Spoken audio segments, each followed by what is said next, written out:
radio for the masses. Headline edition, July 8, 1947.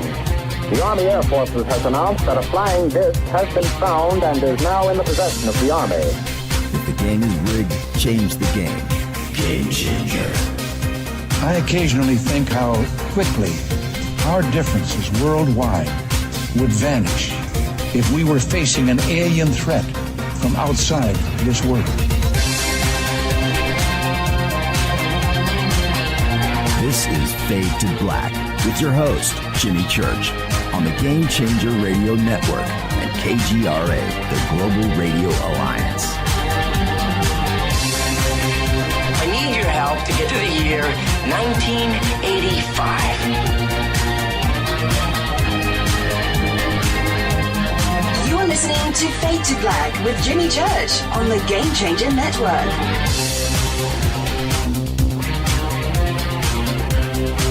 All right, welcome, Fade to Black. Bespoke radio for the masses. Yeah, man, how you doing? How you doing? Today's Wednesday, December 11th, 2019. 345 days into the new year. Just 20 days left.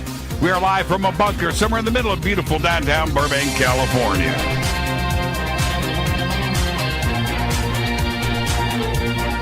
And I would like to welcome everybody listening all around the world, all across the United States.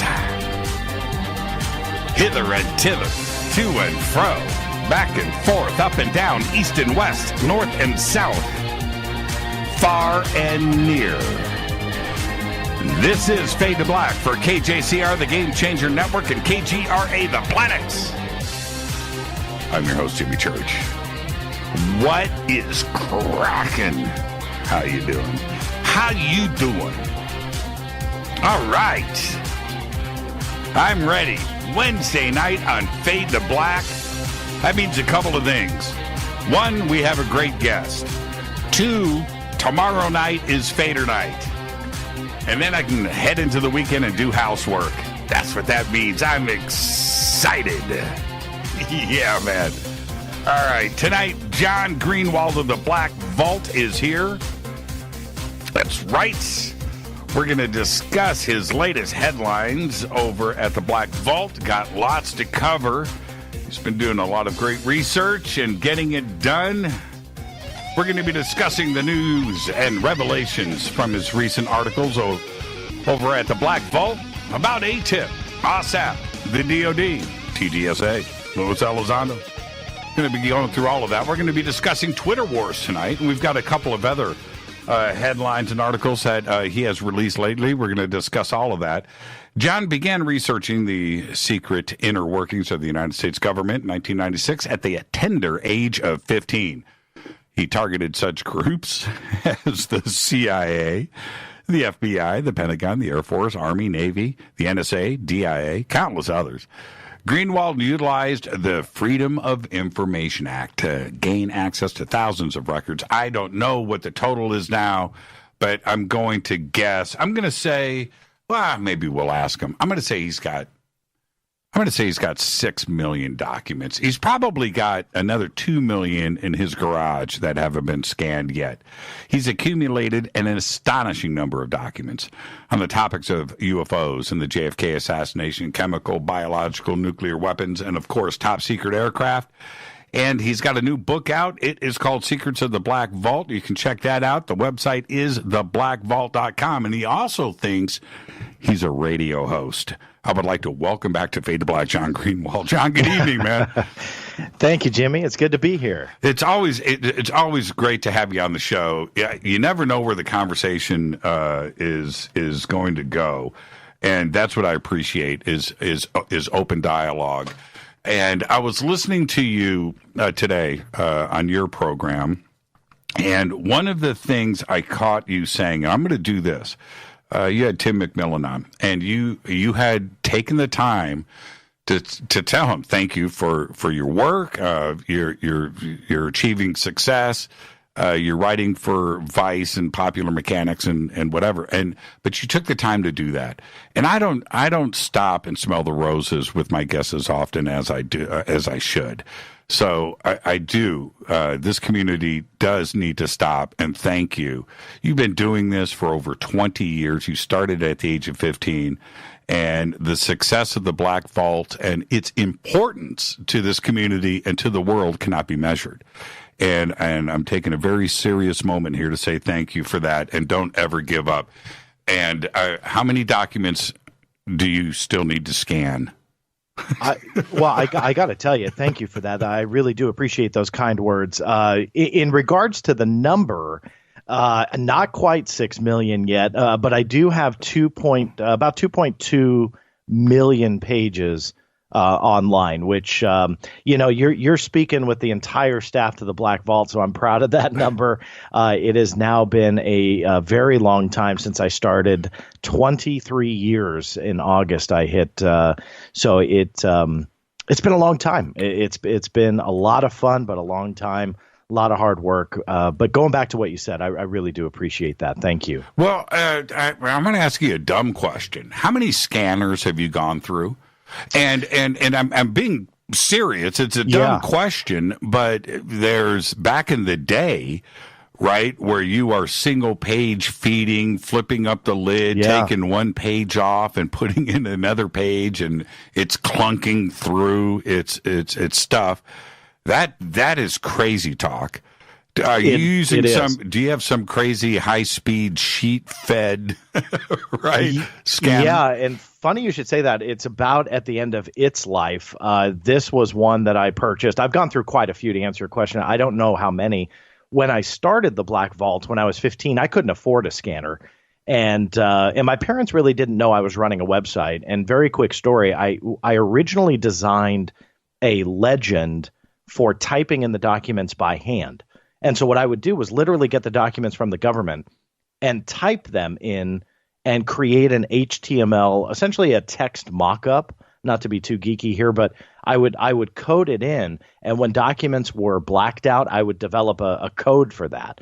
So I would have, characters, they call them ASCII characters to depict what was blacked out. If I couldn't read something, I had characters to depict that. That's how I started. And I would say about 500 pages in or so, I forget the exact number, but I had enough. Like, that's just ridiculous. And I had a flatbed scanner donated to me from somebody who was online. They were following what I was doing on the Black Vault. This was back in 1996, 97. Right. The internet was a much different beast back then. And they donated this flatbed scanner. And like you said, such a clunky technology. It was before PDFs were really popular, especially online, because websites just couldn't handle the bandwidth. And I would scan them in one page at a time. That's a nutshell version. I mean, it goes on for a couple of years before I finally was able to get a sheet feeder scanner. And then a couple of years ago, bought a fairly high speed one to do the job. But I think that sadly, I'm always trying to hit the top of the pages so the scanner catches the pages, because it is scanned so much, the wheel that catches the paper has worn out, and so it doesn't catch the paper anymore. But I will tell you this in closing, it is a much higher number compared to the number of scanners that I have. It is a much higher number to count the paper cuts that I have had in 23 years doing this. Honestly, I think I've lost pints of blood over the years. And how much is left to be scanned? I have piles. I posted a picture a month or two ago. I remember that, yeah. Yeah, and there's piles. I mean, I would safely say thousands of pages that are here ready to be scanned. That's not counting the number of FOIA requests that I have open, which could yield tens of thousands. I mean, it's always kind of a crapshoot on what you're going to get. Sometimes you're denied in full. Sometimes you get 3 pages. Other times they'd say it's 3,000, 5,000, 2,000, 20,000, whatever the number is, pages that are coming my way. So it's a huge growing number of pages, but on top of that, just a pretty big task to put it all together. Yeah, because then there's the other part of it. It's not just about the scanning. First off, you have to know what the document is that you're scanning. There's a story behind that and the logistics behind that. But after the scanning, all of this has to be organized. It still has to get brought into your web database. All of that filing's got to be correct, and it's got to work, and your file system has to work, and it just doesn't end with the scan. Like, for instance, Stanton Friedman's archives, I know that you've talked to Grant about that, and so have I, where they've got a team of people organizing that, and they're guessing 3 to 5 years to get it scanned. That's the biggest challenge to archiving anything, but archiving government documents, that's the biggest challenge.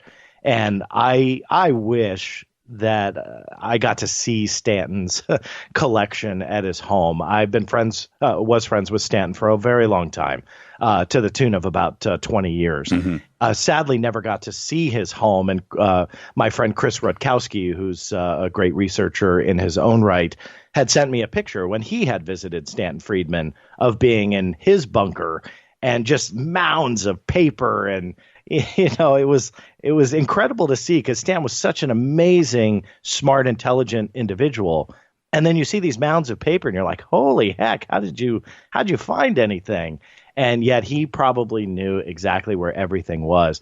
But yeah, that is the biggest challenge when you get all of this information and collect all of these documents, to make it make sense to the general public and to make it organized. And that's been hard. I won't lie. I mean, to deal with so many different topics, UFOs obviously is the most important and the most popular, and that's what I'm pretty much known for.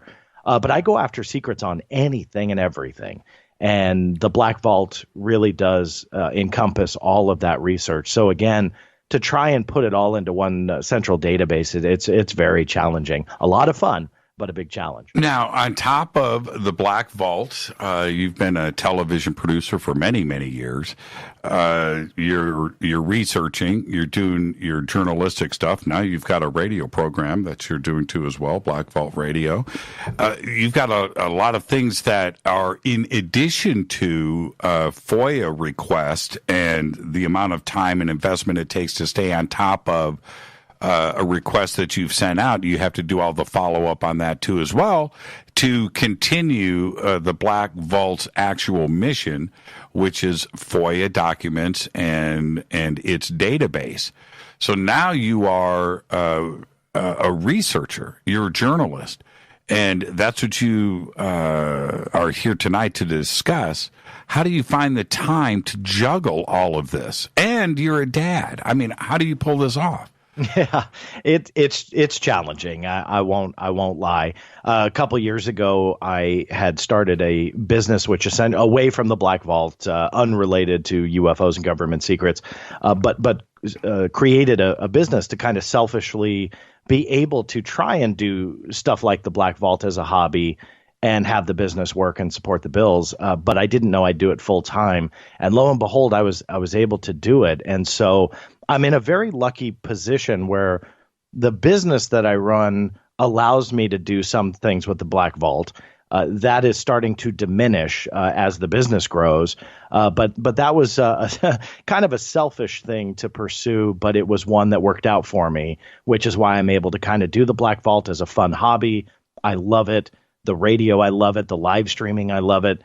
Talking to you, I absolutely love it. So it allows me to do that. And selfishly, I built the business that way to create, again, that income that I sorely needed, because television, although is great, is very tough in this economy, this day and age, even with, a booming stock market. When the economy was really bad, what you were doing with 5 to 10 people 7-8 years ago, they expect you to do it with one now. And that's not an exaggeration. And it was just so burdensome to produce these big shows for like History Channel and Discovery Channel, on very small budgets. And so that's why I kind of moved away a little bit from that. I still consult a lot, still do on camera stuff, but moved away from it. So that kind of afforded me a little bit of time to have fun. I still obviously run the business every day, but allows me to kind of sneak away periodically and do the Black Vault stuff, the stuff that really goes to the heart of what I love most. Like reaching out to the Pentagon,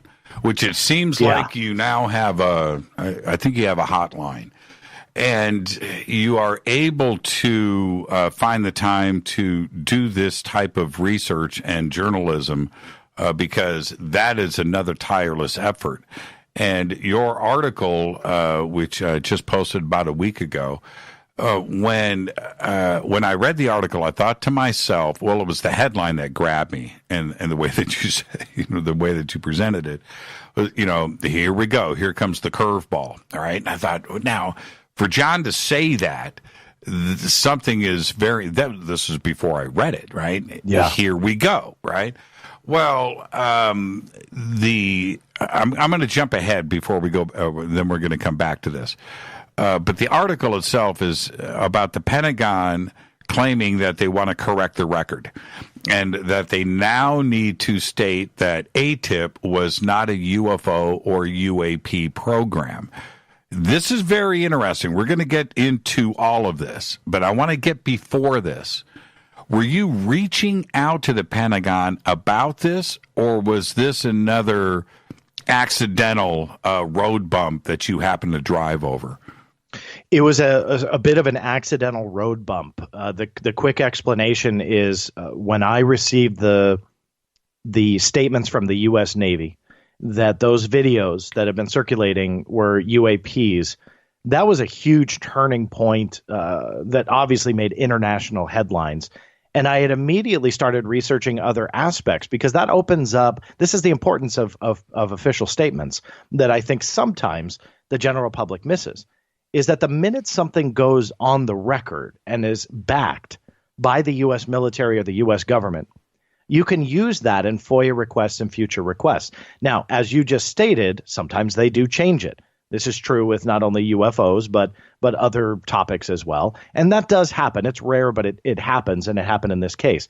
What I was pursuing was what exactly was AATIP and OSAP. Now, quite a few months ago now, the New York Post broke a story that they got Pentagon statements that said AATIP did investigate unidentified aerial phenomena / UFOs. And that's what I was pursuing and have been pursuing for a couple months now. That when that story broke in the New York Post, I was contacted by the journalist, Stephen Greenstreet, who deserves props for breaking that story. And the New York Post had asked me for some quotes, and then I eventually did a video live stream with them as well that was posted. And I used one word that I very rarely use, and that is shocked. And I told the New York Post something that I'll repeat now, that I was shocked that the Pentagon said that AATIP dealt with UAPs, because I simply was shocked. And it was like there was no evidence to support that of the very little publicly available information that we can get. We had the word of Luis Elizondo, who claims that he led the program, which I'm sure we'll get into. But we had his word, and then we have Senator Harry Reid's word. But other than that, there's kind of no evidence to support it. And the official word was always skirting around the UFO issue. So when I said shocked, I meant it. Now, fast forward months, I was pursuing one question. They established that it dealt with UAPs or UFOs. My question was, is that the scope of the program? Or was it an element of the program? Were they looking into, let's say, advanced pieces of technology being flown by Iran or China or North Korea or Russia or even their own military branches in America, and then in the process stumbled on videos that were being captured of UFOs, because that's a very believable scenario? Or was the program 100% dedicated to UFOs?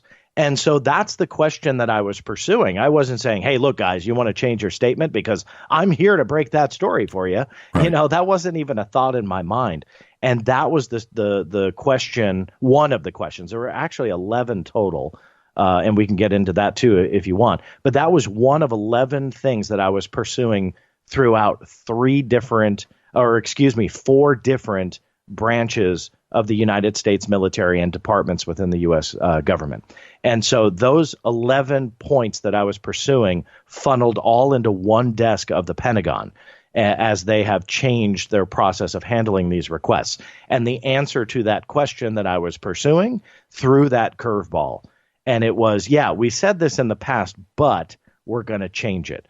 And that, to me, using the word shocked again, I didn't expect that, because I was expecting this was not a UFO program per se, but we did investigate UFOs as they came up in the course of, XYZ. But that's not what they said. They just said that they did not deal with the program or with the phenomena at all. And so that's their current stance. So it was an accident, absolutely 100% an accident. I was not thinking that they were going to give me that. I want to read this quote from Susan Gao, which it was through an email to you, but I'm gonna read this passage, and it's, quote, "Neither AATIP nor AATIP were UAP related. The purpose of AATIP was to investigate foreign advanced aerospace weapons system applications with future technology projections over the next 40 years and to create a center of expertise on advanced aerospace technologies," end quote. That statement, when I read the article, forced me, and I told you about this earlier today, I am not going to say who sent me the document on the air, everybody, so you can forget about that. But it forced me to scratch my head because I had forgotten about it. I was sent the AATIP 38-page document, 38 report document. It's a couple hundred pages.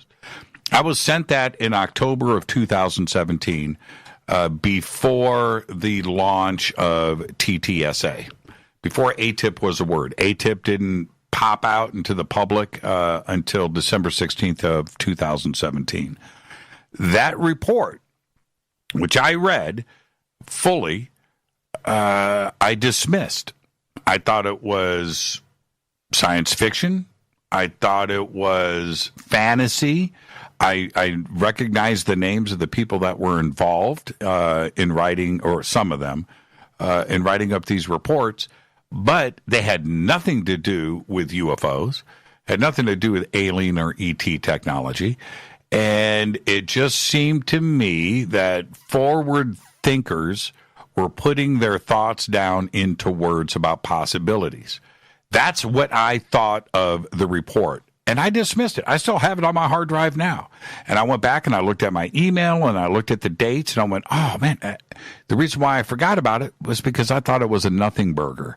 And when I'm reading what the Pentagon is saying today, and I'm looking here, future technology projections over the next 40 years. That's exactly what that report is. It has nothing, AATIP had nothing to do with UFOs. I didn't know I was holding AATIP in my hands at that time. I just thought it was fun reading. It was fantasy. And I had told Richard Dolan that 2 years ago when I sent him a copy of it. So that's I think the Pentagon is spot on the money in what they are saying here. But the question is, what do we do with this now? Do we believe the Pentagon today? Do we believe the Pentagon last week? Are they allowed to change their minds? And how do we have our cake and eat it too here? Because there are those out there that say, believe the Pentagon when they say UAPs with the U.S. Navy, right, in the videos, but don't believe them when they change their mind. Right? And you can't have it both ways. What are we supposed to do with this? Yeah. Well, a couple things to unroll there. I mean, first and foremost, the 38 reports, the list has been officially released to coincide with whatever was sent to you as well, that the list of the 38 titles appeared first reported from a leaked document. And then it was officially released. I don't know what the time frame was, but quite a few months later, officially by the Defense Intelligence Agency. And this was listed in a letter to Senator John McCain back in January of 2018, that listed for Senator McCain the 38 reports created under AATIP. And as you already noted, yes, they all are kind of absent from any UFO or UAP reference. Around the same time frame, the AATIP, you had mentioned in the quote AATIP, essentially what that is a program name for the contract that was farmed out to Bigelow Aerospace to create those 38 contracts. And what's available has been public, if you can believe it, since 2008. It has been on the internet, on a U.S. government server, when it posted for bids for this AATIP contract to create 38 reports talking about advanced weapons and forward projection into 40 years. What I had uncovered from the DIA that had never been released before was that there was only one single lone bidder on that contract, which happened to have been Bigelow Aerospace's subsidiary known as BASS. And that is what ultimately got the contract. And that is what is referenced as being the quote unquote AATIP contractor that spent $22 million. Now, to your question of what we do with this is what's tough. Do we believe the Pentagon now? Do we believe them then? What do we do? At the end of the day, every group, including the government, is run and operated by humans. So we're all going to make mistakes. Believe it or not, it's hard to believe. Just don't tell my wife. I make mistakes too. Mm-hmm. So we have to understand that mistakes are made. TTSA makes them, I make them, and again, the government makes them. So I don't think we could just automatically start blacklisting everything the government says, because if we do that, then we automatically have to blacklist everything TTSA says because of the blunders they have made and that they have been forced to correct in the past. And so that is not a fair approach, because they have admitted a mistake. They could have changed their entire stance on everything. The 3 videos that the Navy told me were UAPs, they could have changed that, and they did not. They could have changed, though, hey, we're taking UAP reports seriously now. We have guidelines to do so. They could have changed that, and they did not. They could have changed Mr. Luis Elizondo had no responsibilities on AATIP, yet they did not. And so all of those statements all have stood. They aren't changing them. What they're saying is the AATIP program and AATIP contract / program did not deal with UAPs. And so it's a really interesting development. I don't know what to think. But going back to your point, no evidence officially anyway exists that said, oh, yeah, this is by far a UFO program. If the DIA told John McCain, here are the 38 reports, everything that was created under this contract, because Senator McCain, just to give a very quick preface, asked about the Advanced Aerospace Threat Identification Program and everything that was created under it. They called it all products produced under the AATIP contract for DIA to publish. And that, in turn, created a list of 38 reports, not a single one on UFOs or UAP. Now, in fairness, there are advanced propulsion technologies, very advanced science, like you said, very much borderline science fiction. We can argue if it's a waste of money or not, but very advanced pieces of technology and very advanced fields of science, but none of which are UAP or UFO.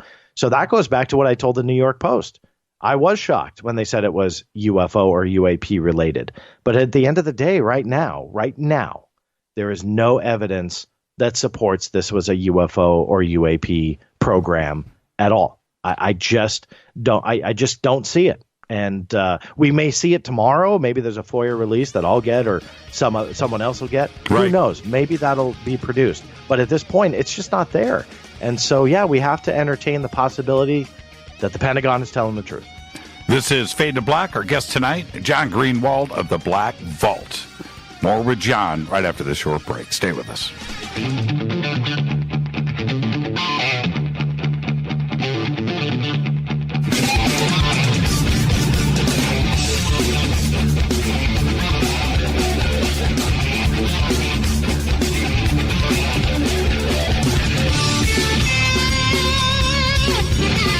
All right, welcome back. Fade to Black. I'm your host, Jimmy Church. Tonight, John Greenewald is here, the Black Vault. He released an article last Friday. And yes, once again, it's about the Pentagon and AATIP and AATIP. And, also, by the way, John, the cough button. See, my cough button here, when I hit it, the audience cannot hear me do what I need to do privately. You can in the talkback, in the headphones. So anything that I do crazy isn't going out over the air. Oh, but I can hear it. Yeah, no problem. That happens to me too, sadly. Yeah. When I do an interview and I always got to tell the guest, not a problem. I was just thinking about that because I'm coughing or doing whatever here, and I'm thinking, John can hear that. I hope he doesn't think that's going out over the air. Okay, so because I was just doing some pretty gross things here in the studio. No worries. Okay, Susan Gao, again, this is in your article. She continued. I could do a quote here, but she continues to say that Luis Elizondo, and I'm quoting directly, was not the director of AATIP, and I'm still continuing the quote here, and had no assigned responsibilities within the program. Now, let's unpack this a little bit. What does this really say? Well, it definitely coincides with statements that they've given in the past that have been very confusing, and one that I would have hoped that would have been addressed by now. And I really thought they would have been by either TTSA as a public benefit corporation as a whole, or Mr. Luis Elizondo himself saying this is why it's wrong. And I have yet to see that. And the Pentagon's stance is that he had no responsibilities within the AATIP program. Now, that has been obviously a very controversial thing that has floated around now for quite a few months. The Intercept was the one, credit to them for breaking the story, authored by Keith Clore, who got the statement from the Pentagon, that said, again, Luis Elizondo essentially what they're essentially saying is he didn't work on the program. Without saying that, they're saying no assigned responsibilities. Now, that paves the way that Mr. Elizondo may be on his either free time because he was curious, on his lunch hour, or during his workday, or whatever, worked on something on his own, and that's fine. But his story is that he was the director. So I only go by what people say publicly, and that's what he is saying. And the Pentagon is saying no. Now, will they change that statement in the future because they changed this other one? Well, that's a huge possibility. But until then, we have to, to deal with the fact that that is what they are saying. And Mr. Elizondo has not addressed this at all, with the exception of one interview that I've heard by Martin Willis. And he asked him, this was shortly after the story broke in The Intercept, essentially about it. And I'm paraphrasing here, but Mr. Elizondo essentially said, well, everybody's entitled to his or her own opinion. Now, that's not a way to address what could be essentially a character assassination. They're questioning the guy's honesty and integrity, meaning the Pentagon is questioning Mr. Elizondo's public story. I would turn around and fight that, to be honest with you. I mean, if that was me. And so for months, I did not update my site that I've tried to stay very up to date on with that Pentagon statement. I wrote about it in other articles, but in the main articles on AATIP and AATIP and that research, I refrained from it because I really did expect Mr. Elizondo to deal with it or offer some kind of proof. And so even though, again, I had published articles, admittedly, I definitely referenced it because it's very important. My main research page, which is getting very lengthy on all the research I've done throughout various military branches on AATIP through FOIA, had refrained from mentioning it. But this is going back, I think, to June 1st of this year. And here we are at the end of the year, and there's still really no rebuttal.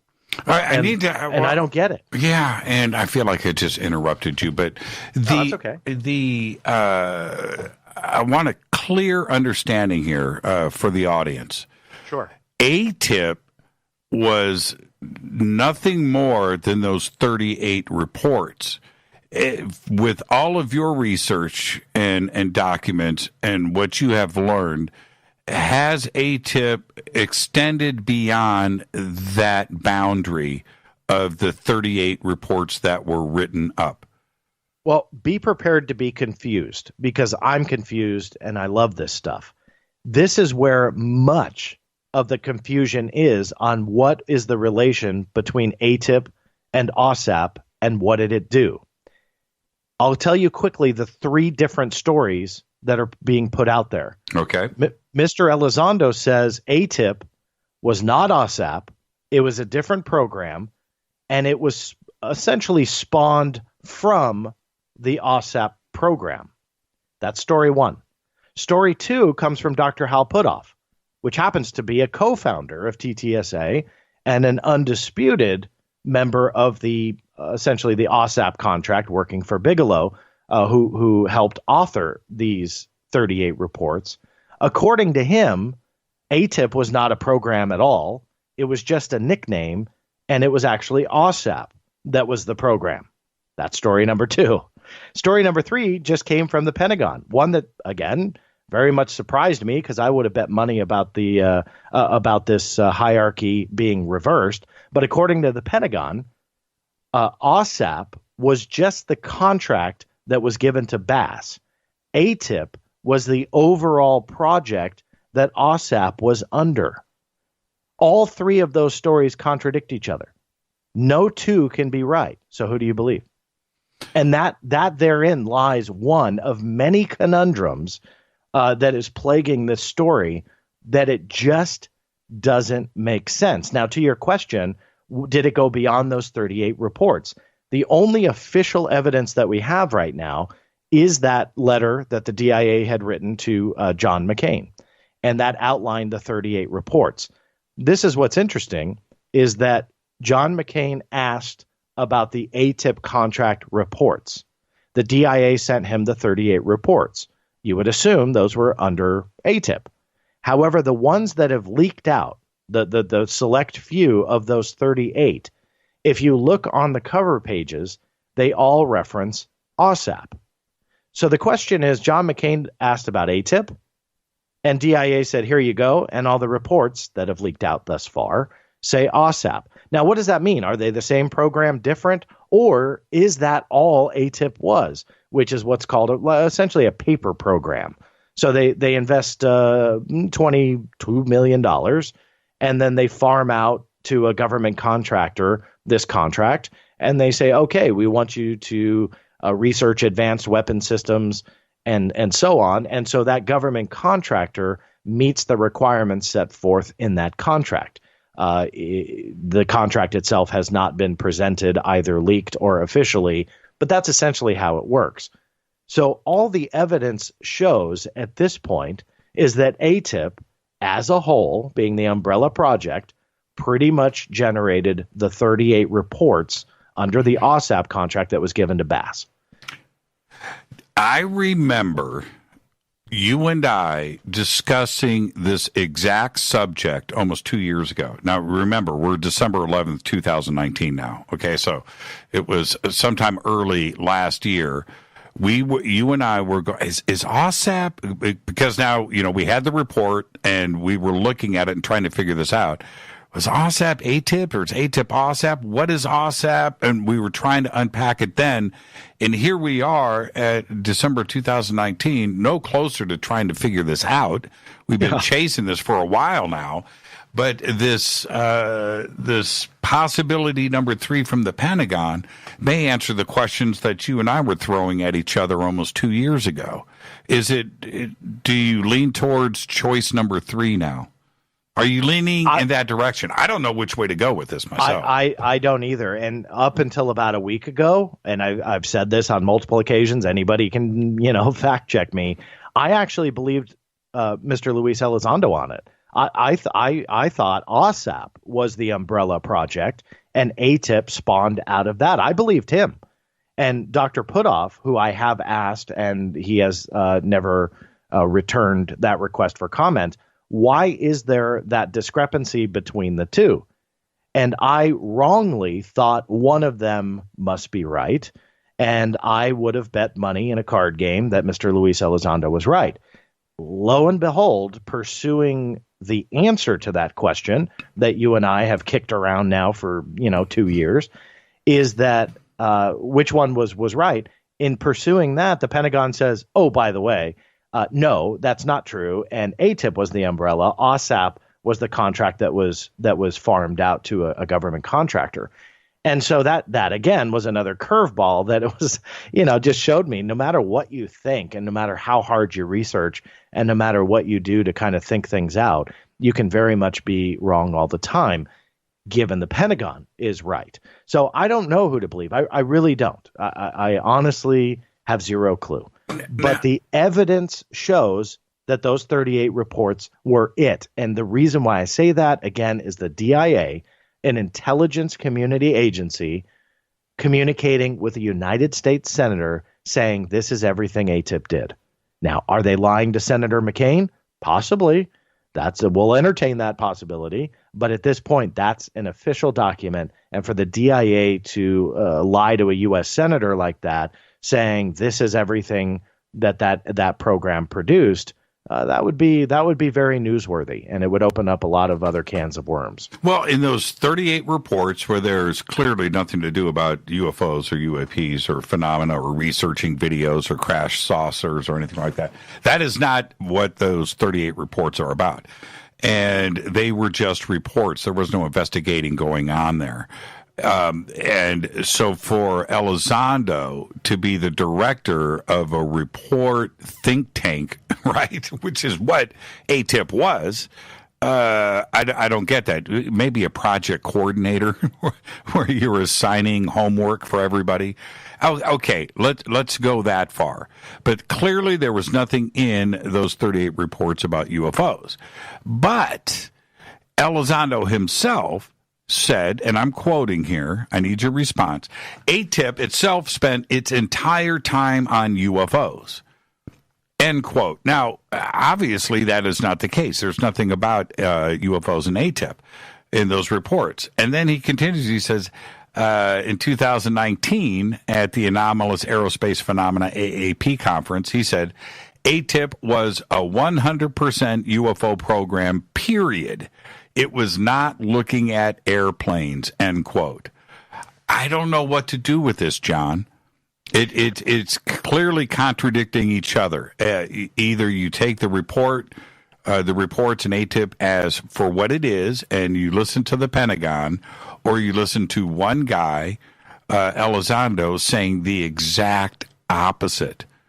And I just don't know what to do with it. I'll be honest with you, neither do I. The right answer is for Mr. Luis Elizondo to address it, plain and simple. Whether to me, whether to you, whether to the New York Times, whether to Vice News, whether to Popular Mechanic, it doesn't matter. But to sit down and address the discrepancy. And if the Pentagon is truly doing a character assassination, I'm going to be blatantly honest with you. I am a taxpayer that pays way too much taxes every year, right? And if my government that I'm paying all those taxes to is willing to trash a DOD employee, I come from a military family, I want to know that, and I want to profile it. And I want to make sure his name is cleared, meaning Mr. Elizondo. Mm-hmm. And so the right answer is for Mr. Elizondo to say, look, this is the reality of it. The Pentagon is lying, or whatever PC way he wants to say it, or eloquent way to say it, but he needs to go on the record. Ignoring this only leads to speculation and trying to put together the pieces. And the only pieces that are being offered right now is from the Pentagon. They're speaking through FOIA. They're slowly, might I add, but speaking through the Pentagon PR office. And when mistakes are made, or a mistake, I should say, they have corrected it. Now, TTSA was praised by some of their biggest fans. They were praised for correcting their mistakes that they've made in the past. And we can get into exactly what those mistakes are if you want. But they've issued apology, at least one apology that I know of, for a blunder that they made. And of course, they are praised for it. But when the Pentagon makes a mistake, that same crowd that praised TTSA will now dismiss everything that the Pentagon is stating in now up until the future and everything that they've stated in the past. They just blanket say they're a bunch of big liars and that's it. And so it's a very hard position for a researcher or an investigator to be in, because I'm trying to get the answers, but only one side is speaking to me. And if Mr. Elizondo would maybe address some of this, again, to whomever he chooses, we could potentially clear some of this up. Sadly, though, he chooses to ignore my requests, and I don't know what other requests he may get on a same or similar topic that he ignores. I can only speak for what I've sent to him, but he has ignored that. And that's problematic. If it's a public benefit corporation that wants to inform the public about what's going on, he should have no concerns about informing the public about what's going on. And if his former employer wants to trash him and he has proof to the contrary, I would hope that he shows it. And I've offered for more than quite a few months now since the story broke that I would be first in line to tweet out, write about, blast on my site, and support the evidence that he could bring out to contradict the Pentagon, because I know that they have been wrong in the past. And yet that has yet to happen. So I'm sitting tight. I really don't know what to believe, but I will say the silence creates a very big problem when it comes to that pursuit of the truth. If and I stated this publicly last week, and I said very clearly that if the Pentagon was attacking me or my wife or my family in this fashion, I would stop at nothing to get things straight. Yeah. I wouldn't sit on my hands and ignore this, hoping it's going to just go away. Yeah. You know, and that's the wrong approach. Why? Look, if you want it to go away because apparently there's issues with it, if it was true what the Pentagon was saying about me, and or how do I say this? That it was untrue about my position being truth. I'm going to stand up for what is right, and I'm not going to have my name or my family dragged through this in such a way unless there's issues and you don't want to confront it head on because you can't. That would be the only thing stopping me from doing it, because I would, oh man. Yeah, it would make you mad. And that allegiance, which I respect Mr. Elizondo for, who's spoken about his patriotism. And like I said, I come from a military family, and I understand that, respect it, and praise that in his own right. When the government, if this is a character assassination, is trashing him, that allegiance should go only out the window with that issue, and he should start giving that evidence and bringing it forward and saying, you know what, I am talking about unclassified issues. This is who I am, and here is proof. I'll give you a very quick example of something that I feel he can do, meaning Mr. Elizondo, but has chosen not to, and I don't know why. Recently, I interviewed a man who was a former employee of Bigelow Aerospace, of Bass, and his name is Chris Marks. And Chris has come forward with a story where he has concerns that during his tenure as an employee of Bass, he feels like maybe there was experimentation going on against his wishes and against his knowledge. And he believes that quite possibly it was OSAP money that funded that research that was, again, against him, testing against a human being. And so he has concerns about that. He's not making allegations, but rather posing some very interesting questions. I heard this, was very intrigued by it, because part of his story may... Oh, we lost you, John. We just lost John's yep, sure enough. That is some government interference for you. Wow. Okay. And I'm looking at the clock. I could go to a break right here. This is great. You like that? Right at the moment, And I don't freak out anymore. I enjoy this. That is, did you hear the beep? Yep, I don't know, John. Yeah, he's let's try this again. And I'm gonna man, I'm all good here. Let's see if yeah, can you hear me? That was some NSA. That was some DOD running interference, man. That was it just died on my end. But where did I get cut off? I don't know where I. The revelations coming from Chris. Yeah, so he's bringing forward these questions and concerns, and so I wasn't going to bring him onto my show without asking for proof of who he says he is. And so I asked him. I said, "Can you prove Bigelow Aerospace employment? Can you prove your background as a military personnel and military officer? Can you prove some of the stuff that he was claiming to me privately?" Because he and I had spoken for hours before we ever did the show. And within the day that I asked, he had ample evidence to show the history of what he was claiming, where he was claiming it, with photographs, with pay stubs from Bigelow Aerospace, with checks that were not even blurred out. I hope he doesn't mind me saying that, but meaning I saw the whole thing. It's not like he, blurred out 90% of the check and it's like his name and you have no idea, where it came from. Right. He sent everything.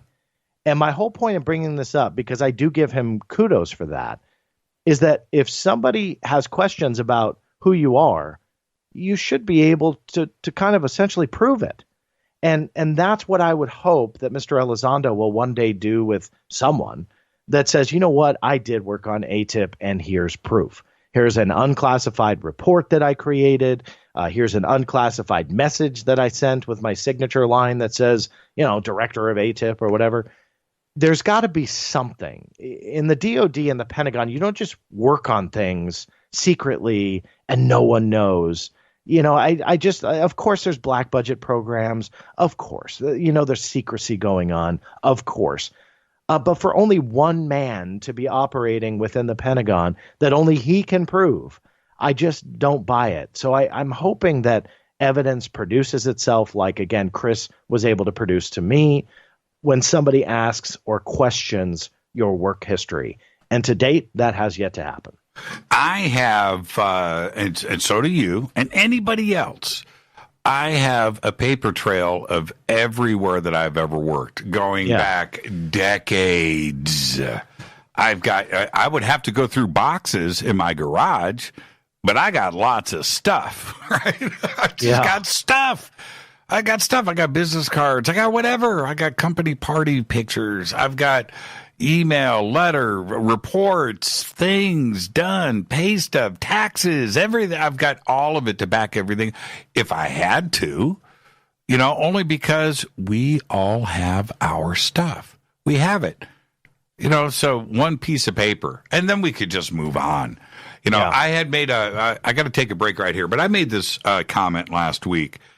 And I really stand behind this, which is I feel that the impact of TTSA is fading, and it's on the down. It's fading.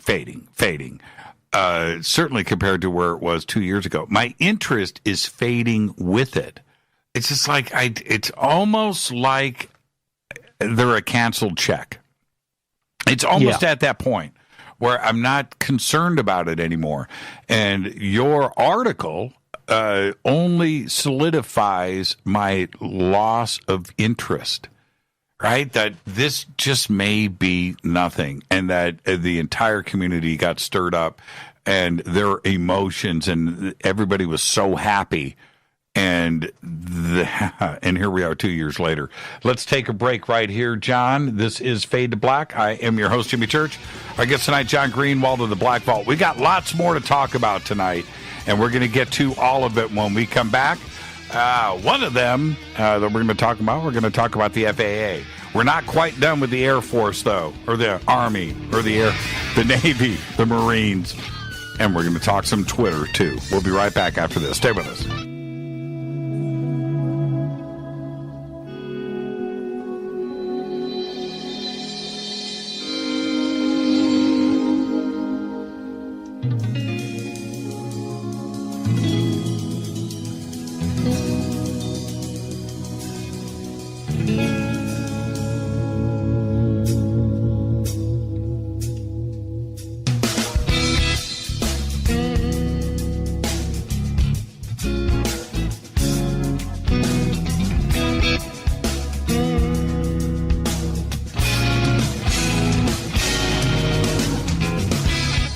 Fade to Black. I'm your host, Jimmy Church, on the Game Changer Network and KGRA, The Planet. Tonight, John Greenewald is with us of the Black Vault.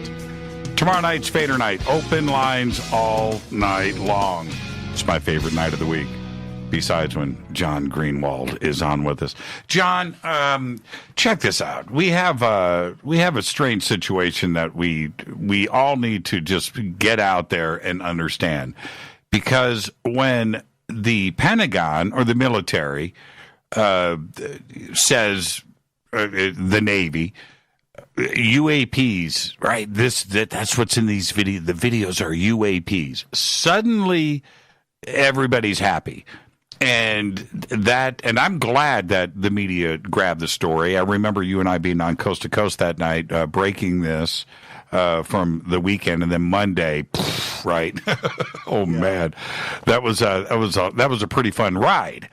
But when the Pentagon says what the flag wavers don't want to hear, then they say the Pentagon is lying.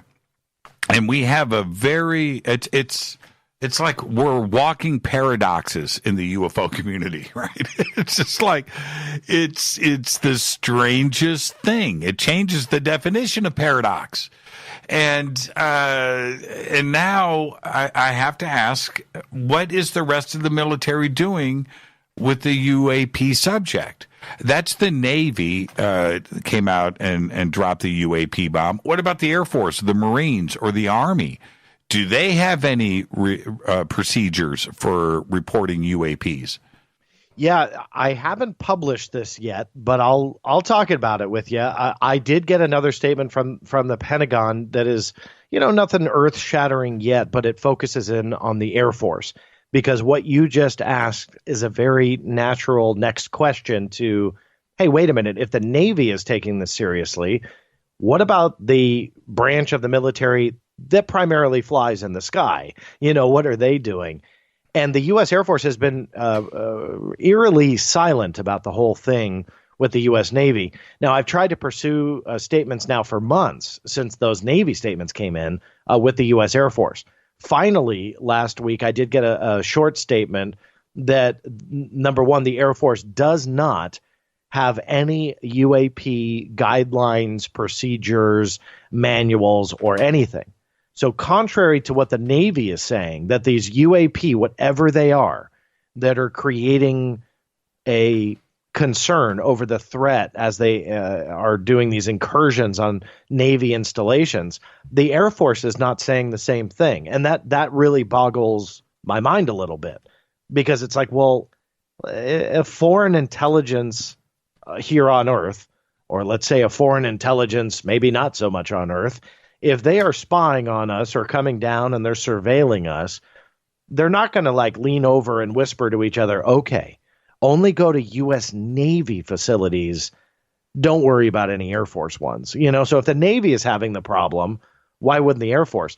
Now, the Pentagon told me, and I'll quote it here, incursions reported by U.S. Air Force pilots most frequently involve unmanned aerial systems, UASs, being flown near flight lines. So they're essentially saying that any encounter with U.S. Air Force is primarily drones. That's kind of what they're falling back on. So it's a very highly contradictory way to approach the Air Force's problem than how the U.S. Navy approached their problem, which was whatever these are, they call them UAP. The Air Force says, yeah, they're primarily drones. And it's a really weird way for the Pentagon to really kind of approach this, that one branch of the military says, yes, it's a problem. We're investigating them. There are guidelines to do so, but they're heavily classified, so we're not going to give them to you. That is the U.S. Navy. The Air Force says we have no guidelines. We haven't cared to make any because all the encounters are essentially drones anyway. And so it's very, very weird. The next line, which I'll quote from that statement, which again I haven't published this yet because I am doing follow-ups to try and take the next step here. But, quote, the U.S. Navy investigates all reports of incursions reported by Navy pilots, and for those initially reported as unidentified aerial phenomena, seeks to identify them whenever possible. Some incursions are eventually identified as UASs. some as other aerospace craft, and others remain characterized as unidentified. So you can even see by this statement here that it's one single line about U.S. Air Force pilots and their encounters with drones. And then you have the next one that goes into more detail with the U.S. Navy that says, yeah, some are drones, some are aerospace craft, whatever those are, and there are some that they characterize as unidentified. So that to me really makes me scratch my head. It's like, wait a minute, what are you guys saying here? Like, why is there such a difference between the two military branches? And I don't have an answer to that yet, which is primarily why I haven't published that statement. But I am pursuing what happens when Air Force bases and installations do have incursions on them by an unknown craft of whatever kind. Because, the Air Force, if you fly a drone, if Jimmy Church gets a new drone and he runs over to Nellis Air Force Base and he flies it to go try and take some pictures in restricted airspace, they're not going to look at that and go, well, there's Jimmy flying his drone again. Okay, well, we don't have any manual, so there's nothing we can do. No, there's something that they're going to do. And so what I'm looking for is, what are the manuals and procedures for that? And that's the question right now. Yeah, and what about the Marines and the Army? They have pilots too. As of this point, they have not referenced and or addressed anything yet. I say yet because quite possibly I'm trying to pursue that too. But at this point, there's nothing to report because they haven't said anything yet. Now, could there be, and I know that we were all excited, it hasn't really changed for me, but I do have to ask the question. When the Navy came out and said UAP concerning the videos and used those three letters, could it be that they had to use unidentified aerial phenomenon because it was covering up a black project or something else that they were working on, some type of weapons testing, and they couldn't say and can't say what it actually was, and the only safe coverage is to say, yeah, it's UAPs? That's absolutely a logical question and way to view this, and that's a possibility. But then you essentially pave the way that the military now is creating a UFO phenomena for their own benefit. I'm not saying that's not the reality here. It wouldn't be the first time. Well, yeah, I mean, if they are doing that, in my personal opinion, that creates more of an issue for them. If they, rather than saying, look, yes, we're aware of the 2004 Nimitz encounter, but it's classified and we're not going to go into it, or it's military technology, but it's currently improperly classified. That to me would be a safer way to get out of this. To create this whole narrative around UFOs or UAPs, look at what the mainstream media has done with it, and look at how the public has dealt with it. And the public is creating this outroar for more answers, which I support. I believe we need more answers. So don't take that the wrong way. But it's like that creates a lot more noise for them to do that than it would be for them to just say, look, there are classified pieces of technology that we often test in and around our, military units. The information is properly classified, or something to that effect. What are you going to do at that point? You essentially just kind of give up. Like, what can you do with that? It's truthful. They're not lying, and it's classified, so it shuts down any further inquiries. Right. But their narrative saying UFOs or UAPs just paves the way for a heck of a lot more headache. We've got a lot of stuff to talk about tonight, but I want to wrap up a couple of thoughts here, and which is this. Nimitz and Roosevelt, East Coast, West Coast, 11 years apart.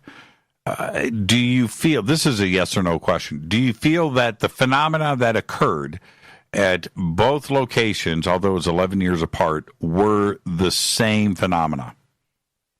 No. Okay. Based on that, those were two naval exercises off of the coast of the United States.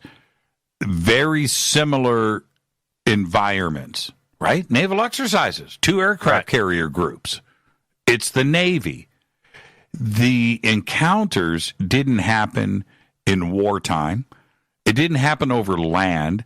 It didn't happen over Kansas City during exercises. It happened during naval exercises with 2 carrier battle groups off of the East Coast and West Coast of the United States.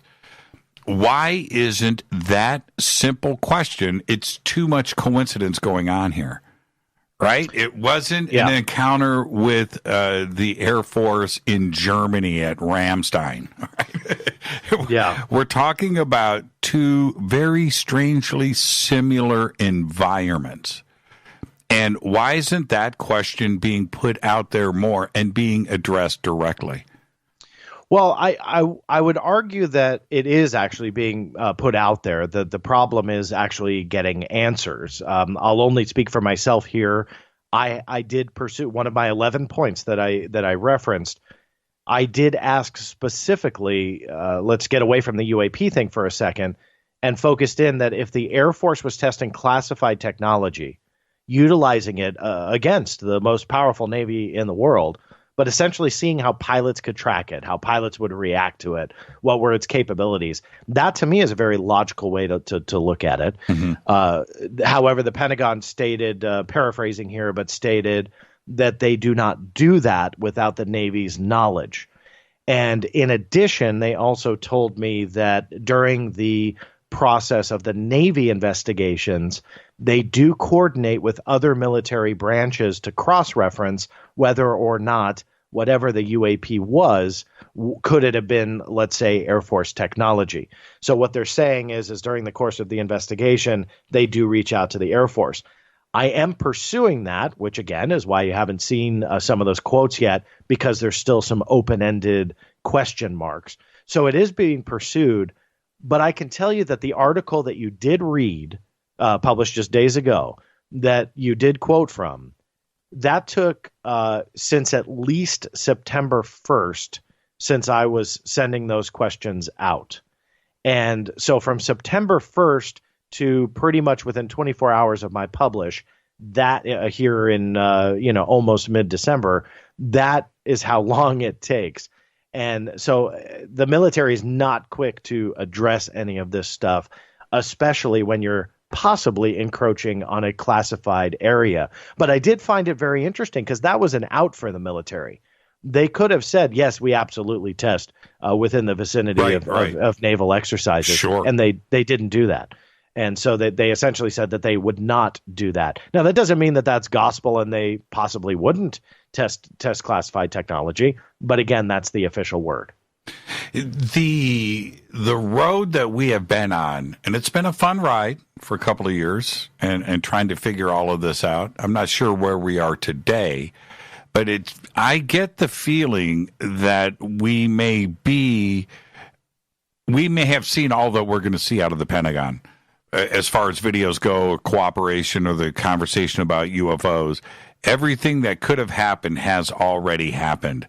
Do you think that we're at the end of that cooperation, probably because this was all handled wrong? Jimmy, challenge accepted. I will fight for more information, videos, photographs, documents, manuals, procedures, guidelines. I'll keep fighting for it. Do I think it's the end? Well, I never want to say that because I'm always pleasantly surprised that additional information will come out. One thing that I want to make sure I bring up that goes to this question but expands a little bit more is the potential that this is all a lie by the United States government and the Pentagon to switch their stance about AATIP. And this is another element that we haven't discussed yet, really, which is the Freedom of Information Act, which, yes, sometimes the public will argue, that doesn't work. Well, I've got 2.2 million pages of reasons why I can show you it does work. And OSAP was an unclassified program. So you're dealing with something that's not like NSA's PRISM and talking about spying on communications from the general public and some very highly classified settings. Right. We're dealing with unclassified levels. And so the Freedom of Information Act opens up a whole new avenue for documentation and information. Now, why do I bring this up? Because if the Pentagon is lying, the Freedom of Information Act will eventually catch up to releasing information. And if the Pentagon is lying and incorporating some kind of cover-up technique here, what they have to achieve is not only getting the Pentagon to stay on board with their message, but they have to funnel through to the years of FOIA officers to come, that if anybody ever talks or requests information about AATIP or OSAP, you have to destroy and make disappear any evidence that would contradict the Pentagon statement. It's an undertaking that's very difficult to do. Even going back to 1947, which I feel is a provable cover-up of some kind of the Roswell incident. Right. Even then, when the Freedom of Information Act didn't exist, it was very hard for them to do.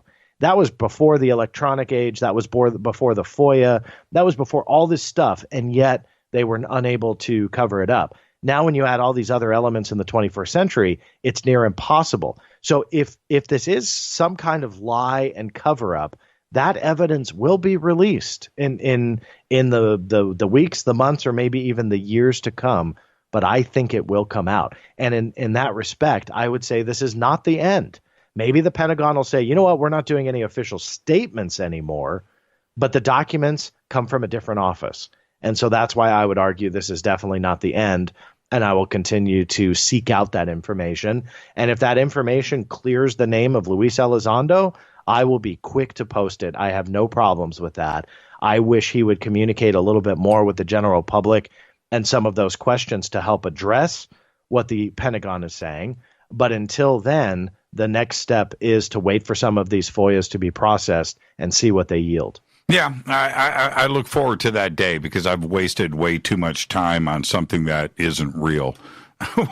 Yeah, I've wasted, and so come clean so we can just stop talking about it so we can officially just forget about this whole thing and move on.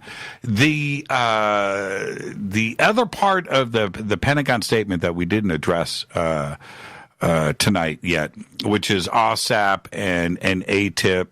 One program over on the side, writing reports, whatever, doing some research. Okay. And then there's, if we're going to put that to bed, what about the other side that says two separate programs? OSAP was interdimensional, paranormal, Skinwalker Ranch, portals to Stargate research. And that's what that was for. AATIP was dealing with Zeta Reticuli. Yeah, now we're getting into a side of this that really has no evidence to support it. Not even Mr. Elizondo, as far as I am aware, is talking about, paranormal poltergeist type research on Skinwalker Ranch. Right. But there are some bloggers out there that are trying to make that case that Skinwalker was the home for AATIP or OSAP, and Bass operated out of there, and that was it. And that's where, even though I have a lot of respect for Chris Marks posing the questions that he did on my program, I may respectfully disagree that OSAP money went to that. However, if it did, and Skinwalker played a role in this, and there was paranormal research and this, that, and the other thing, if that is true, which I'm open to, I absolutely am, you have to then consider this entire ordeal and the $22 million that was reported to go to Bigelow, if that is ultimately true. You have to entertain the idea that this was what we would call a sweetheart deal, because this was spearheaded by Senator Harry Reid, and he's the one that got the money, and it was awarded to one sole bidder, as I've already stated, which was Robert Bigelow. And if you look at publicly available documents, you will see that Robert Bigelow is a big donor to Harry Reid, or was a big donor, I should say, while Senator Harry Reid was a senator, a sitting senator. And so was this a sweetheart deal? So in my opinion, you can't have both to be true, because when you look at, again, the publicly available information, you don't need to look at leaked records. When you look at what OSAP was, it has nothing to do with not only UFOs or UAPs, but paranormal at all. And so if that money was given to Robert Bigelow, you have to wonder, well, Why, like, what are the odds? Was this all coded language that they put out to the public? And maybe Lockheed could have got a UFO program in secret, or some other agency? No, in my opinion, not. I mean, if this was some kind of top secret program, they would have never posted it publicly. And this would have been very much behind the scenes. But the contrary is true. And it was something that is posted publicly, and that Bigelow was the only bidder. If you also look at Harry Reid's interviews, what's very interesting is Harry Reid himself told New York Magazine that he was talking to Robert Bigelow about essentially creating a program well before Senator Reid ever went to Senators Inouye and Stevens, which were the co-sponsors of the bill, both deceased now, so we can't ask them the details. But Harry Reid said himself that he was talking to Bigelow well before he ever got funding for this program. Now, again, what are the odds that he's pretty much coordinating with Robert Bigelow, according to his interview, coordinating with Robert Bigelow, then gets money for this program, and then Robert Bigelow is the only bidder? That to me, again, as a researcher, does not make sense, other than it was orchestrated that the money was always going to go to Robert Bigelow. If that is true, then we have to talk about that public solicitation for bids, which outlined a program for weapons research forward projecting into 40 years into the future that had nothing to do with the paranormal, UFOs, and UAPs. And if you, me, and everyone listening contributed to the $22 million of taxpayer money that went to a private corporation to do what he wanted, there's a lot of questions there that need to be answered. It's not an accusation, but if X, Y, and Z are true, then you got to entertain A, B, and C. And sadly, that is what this is turning out to be if it was a paranormal program. The bottom line, though, is Occam's razor. If there's no evidence to support that there were poltergeist research, cryptozoological research, whatever they want to say about portals and this, that, and the other thing about OSAP, Occam's razor says it probably wasn't about that, and quite possibly was something else entirely. If Bigelow really did fund it, probably didn't come with come from OSAP money. At least I hope it didn't. No, it's a much simpler answer. It's definitely Occam's razor. I've got 90 seconds. Quick question.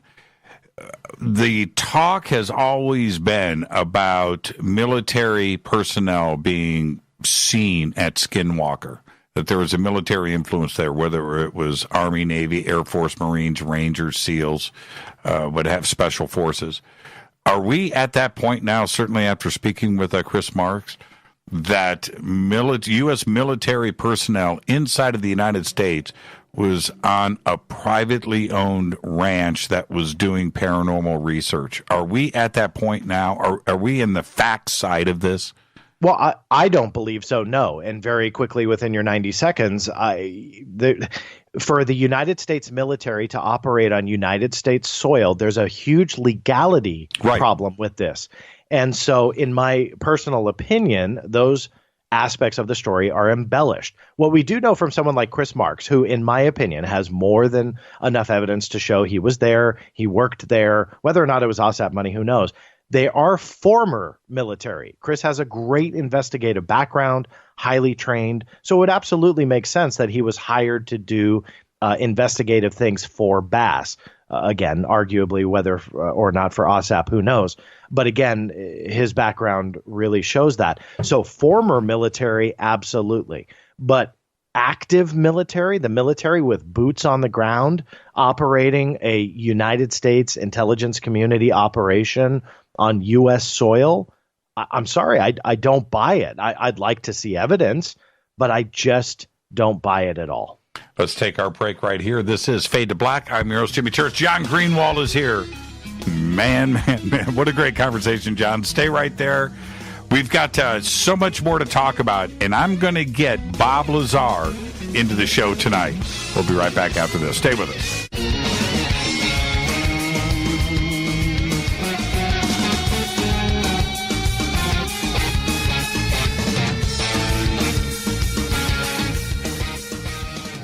Welcome back, Fade to Black. I'm your host, Jimmy Church, on the Game Changer Network and KGRA, The Planets. You can follow me on Twitter at JChurchRadio. You can follow John right there at BlackVaultCom on Twitter. And, John, let's change gears a little bit. Speaking about Freedom of Information Act documents, and I want to get to your other article that was just posted, too, about the FAA. But Bob Lazar, I said last week, and it kills me to make this statement, but I think I'm pulling the plug on Bob Lazar. And it's taken me many years to get to this point, but I'm not feeling as confident as I used to in the past. And that's where I'm at. And you're the depository of documents. Have you ever got any official documents out of the government with the name Bob Lazar in them?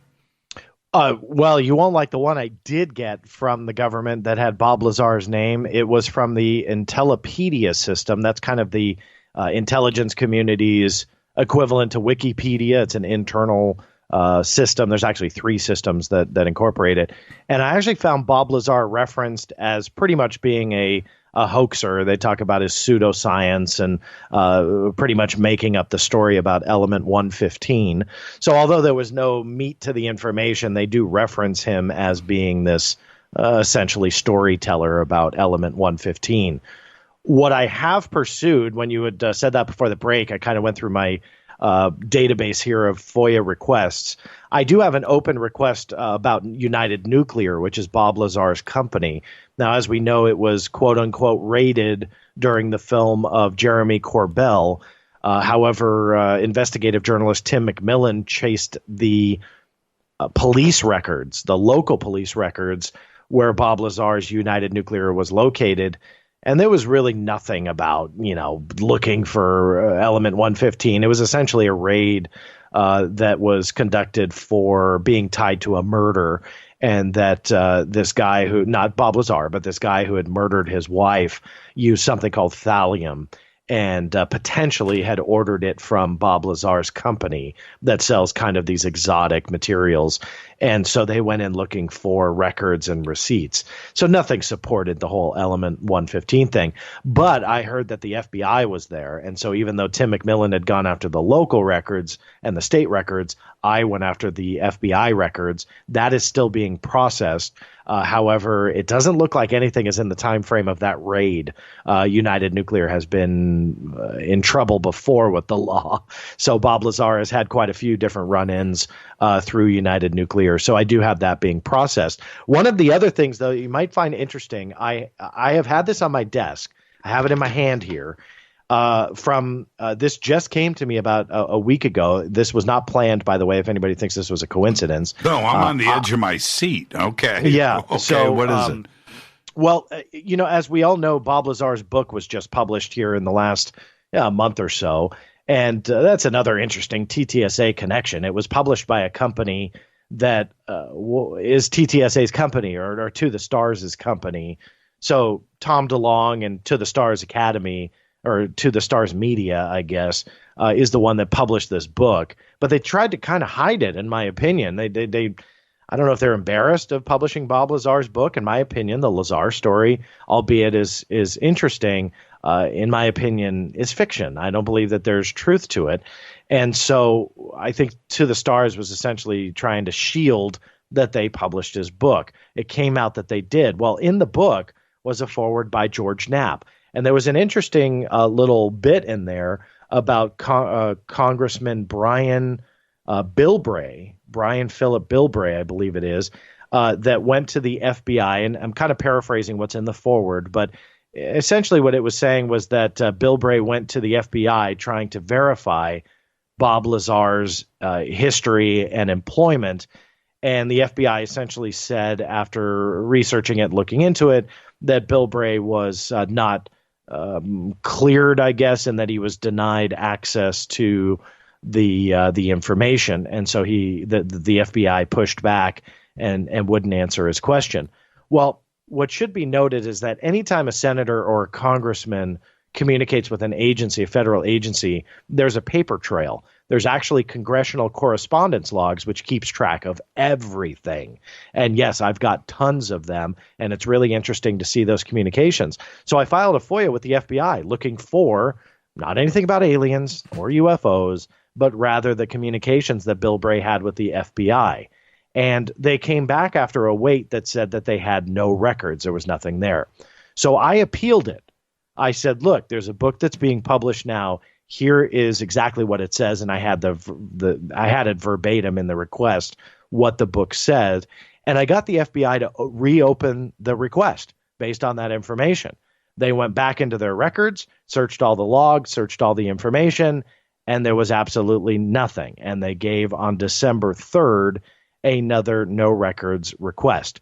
So essentially, according to the FBI, there is zero evidence that Bill Bray ever contacted them. Now, of course, many will fire back and say that that's all a cover-up and they're erasing the history like they did Bob Lazar's identity. But sadly, it just coincides with the story as a whole, in my opinion, that when you really pursue the facts, the quote-unquote facts that are being presented to you when it comes to Bob Lazar, on the surface, they seem intriguing. But when you start actually researching it, you realize there's really nothing there to back it up. So I've sat on this letter for a couple of days. I don't really know what to do with it. I mean, it's nothing earth-shattering other than it's yet another piece of evidence to show that the Bob Lazar story is likely not true. I didn't realize that Tim McMillan wrote that article because I read it twice. I'm sorry, Tim. I didn't look at the byline. But I read that article twice, and I had to go back and make sure that I was understanding exactly what was presenting there, because that is 180 degrees opposite of what was presented in Corbell's movie. And certainly conversations since then in public about the raid on Lazar's home. Yeah. It was about a murder. Yeah. And the local authorities, the detectives that were involved, and thallium, and who was selling thallium. And there was a couple of interesting things that were pointed out in Tim's article, which was that there are collectors out there of elements, right? They collect elements. People collect coins, right? People collect baseball cards. Some people collect elements. And some elements are very difficult to get your hands on, understandably so. And one of them is thallium. And apparently Bob got a collection, somebody's collection of elements, and in that collection of elements was some kind of protected, you don't want to get sick from it, of thallium. And he advertised that. I could have this wrong, but the point is a simple one, that the person involved in this murder purchased that collectible piece of thallium that Bob had somehow acquired. That's how the police got involved. And they wanted the records. They wanted to see if there was communication there, if there was a sales receipt, and they could tie this thallium back to this murder where this poisoning happened with thallium. My point is, Bob knew all of that. He knew why the raid was there. And that the questions were raised about thallium and the potential of a murder, and they're not there to investigate him for murder. They just want to know if he can provide them with this information and help with their investigation that's going on with this murder. That it had nothing to do with 115. Yeah. And that just caused me to back up and go, there's something just not quite right about this. I don't mind somebody marketing a movie, but to imply all of this, where you got a raid that's going on at the house, oh, great, so let's tie this into Element 115 and Area 51 in your story. It'll be great. Nobody will find out. Well, people do find things out, like Tim McMillan. And when that article was published, it was part of, like you just said, it was another piece of the puzzle where it forced me to just kind of back up and analyze this entire situation of what's going on here. I think that letter that you got about no materials found from the FBI, it's just another piece to the puzzle. Yeah. Yeah. And I think, again, not to repeat myself, but that's what we need to do is we need to not be afraid of questioning what we are being told. And that goes into something we haven't talked about yet, but very quickly, the hypocrisy that's really out there that people want to believe. And if you go against that, they will start changing their viewpoints in order to believe what they want to believe. And going back to that Pentagon thing, it's like when the Pentagon says something that people like, they eat it all up and they go, see, the Pentagon said it, so it has to be true. Those Navy videos, they are UAPs. I told you, Tom DeLonge rocks. Luis Elizondo is who he says he is. And that's it. Case closed because the Pentagon said it. TTSA even made this big graphic about how the U.S. Navy said it. So they, too, find value when the military and the government puts their name behind a statement. Mm-hmm. Yet, when they say something they don't like, all of a sudden it's this massive conspiracy.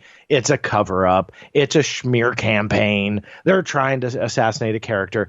It's that hypocrisy that shines, and I just don't get it, because we have to not be afraid of just pushing forward for answers and challenging what we are being told. And if we confirm it, all the more power to us as a field, as a community, whatever you want to say it.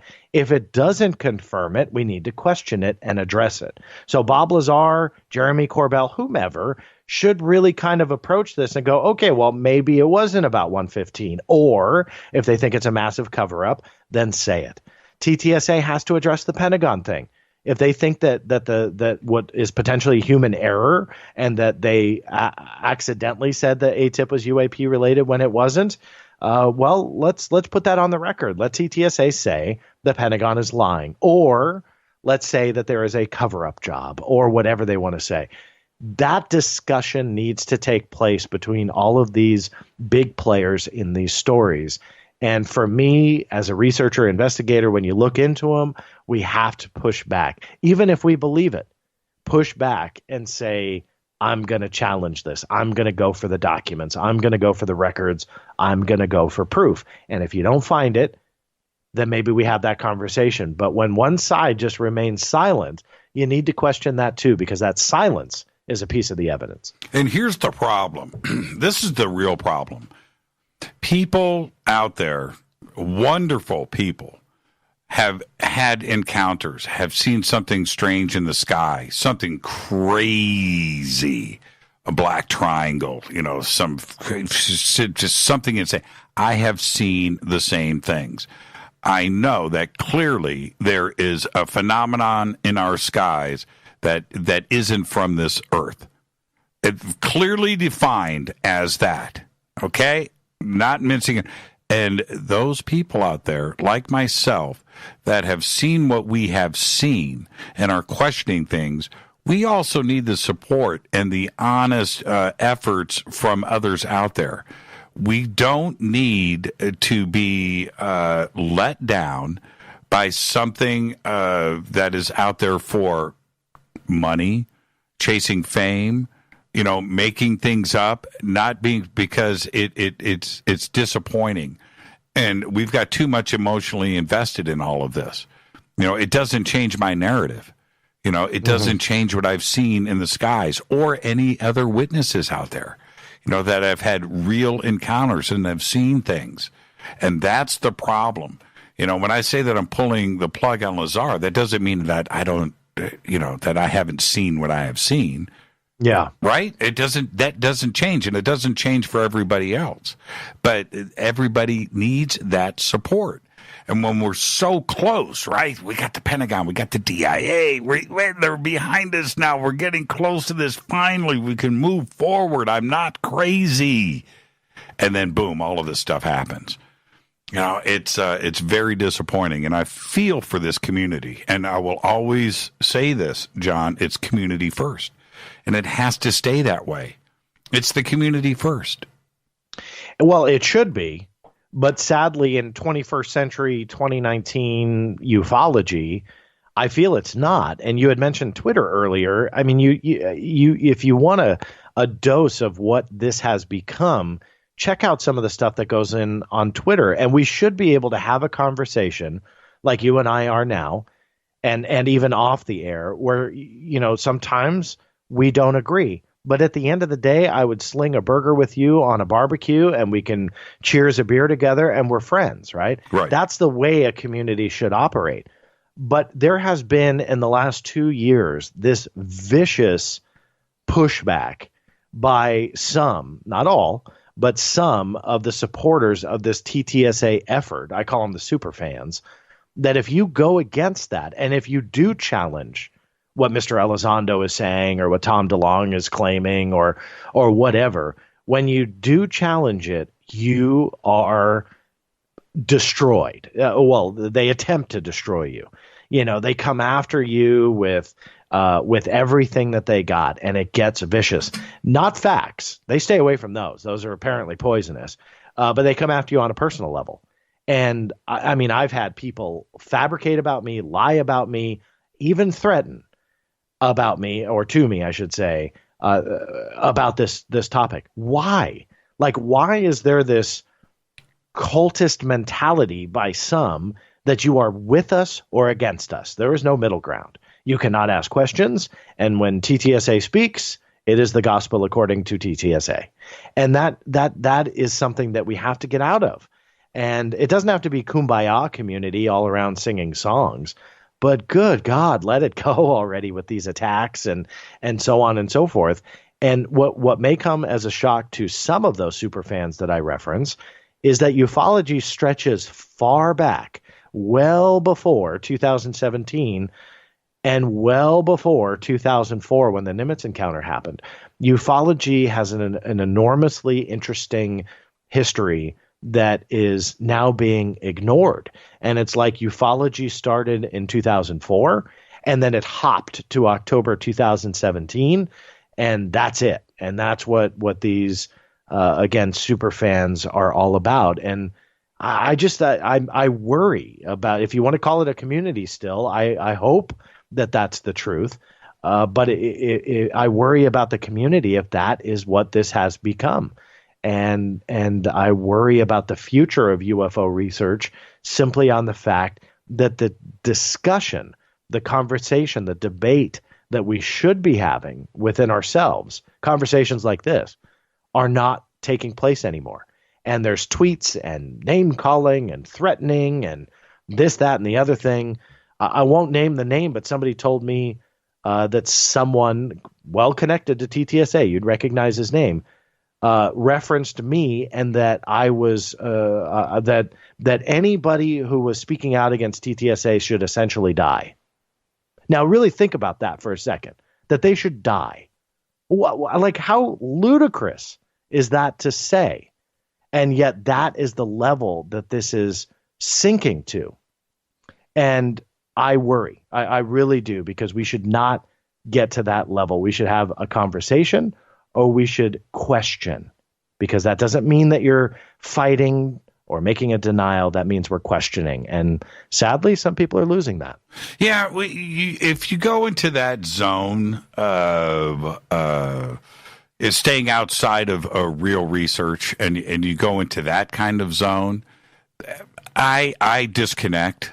Right, I'm just done. There's nothing important that individual could ever say ever again that I would deem credible or important. I just wouldn't care anymore. And the community sees that too as well, because you have to have decorum.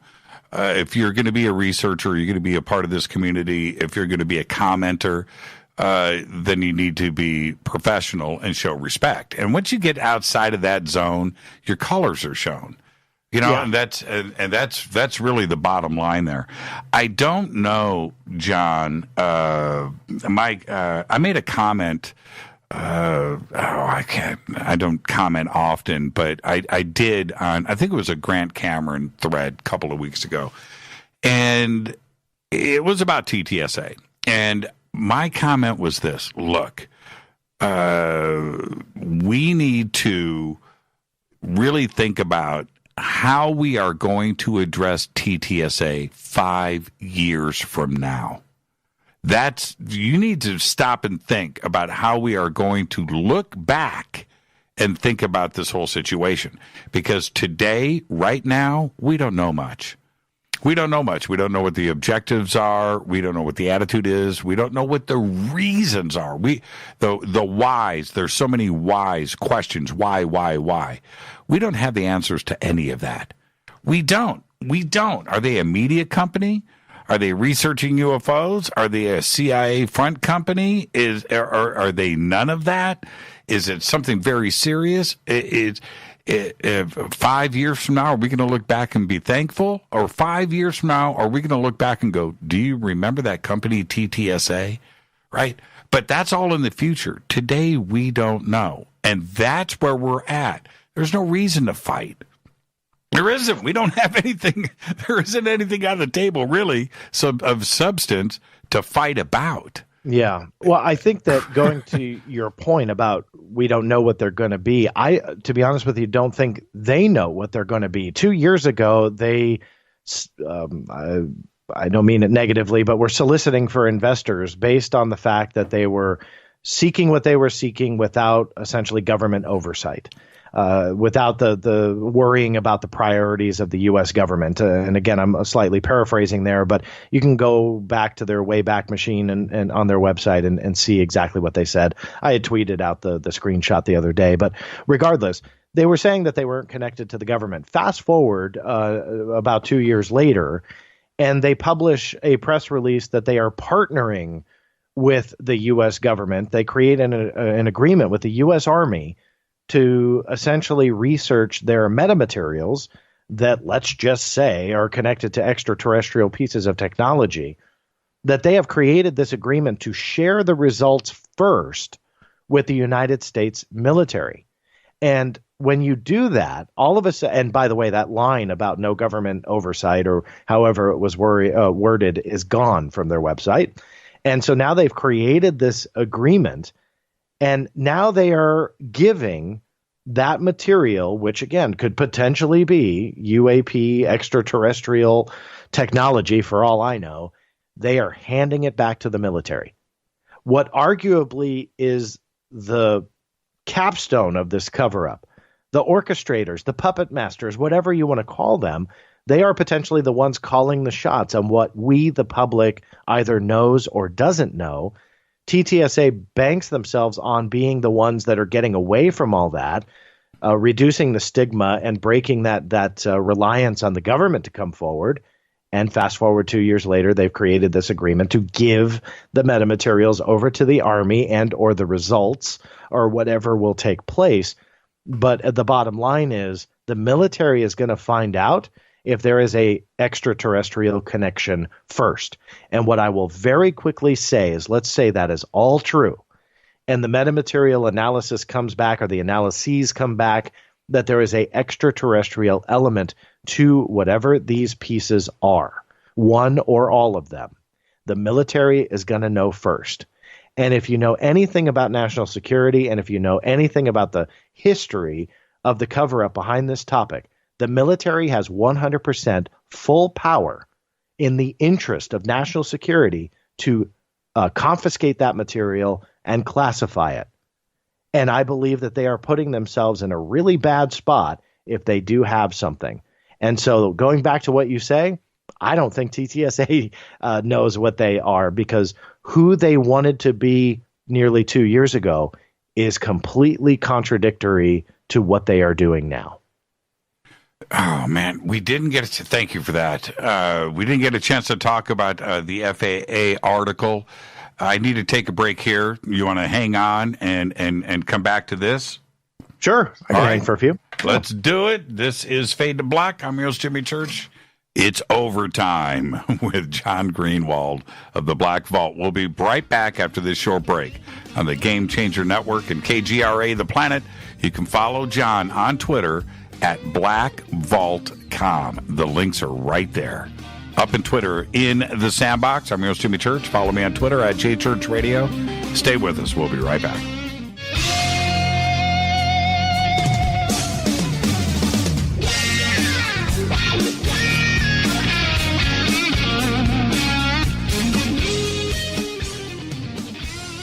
All right, welcome back. Heading into overtime. John Greenewald. He saw this coming, everybody. Come on, this isn't some big surprise. So did John, too. He gave in. John, you just rolled over, man. You just tapped out. Yeah, you know what's funny? I told my wife, I said, yeah, I'm on till 9:30. I said, but you know what? It's Jimmy Church. He does this thing called Fade to Black Overtime. So it's probably about 10. I owe you guys dinner, especially her. And thank you so much. And I do want everybody to go to the Black Vault. And if you haven't, if you're one of the few that haven't, get over there. It is a resource that I have spent the better part of the last 20 years going to. I remember my early comments to you. This is many years ago.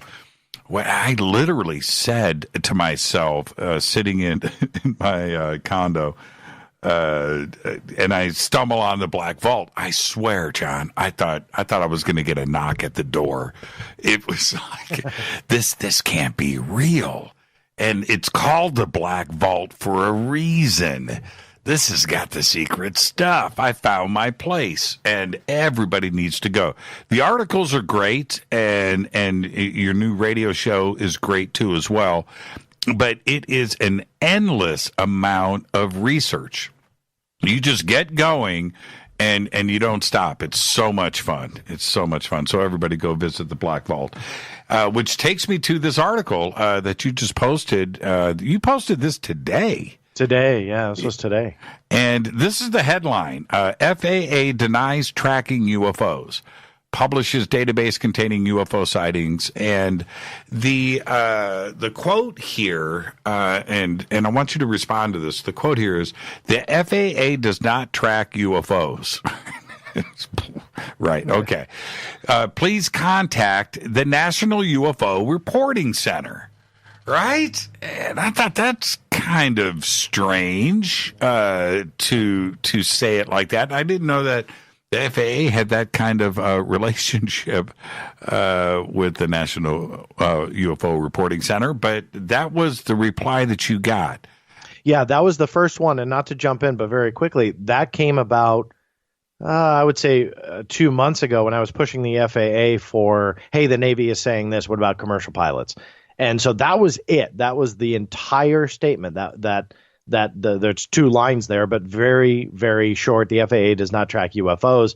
Please contact the National UFO Reporting Center, period. That was it.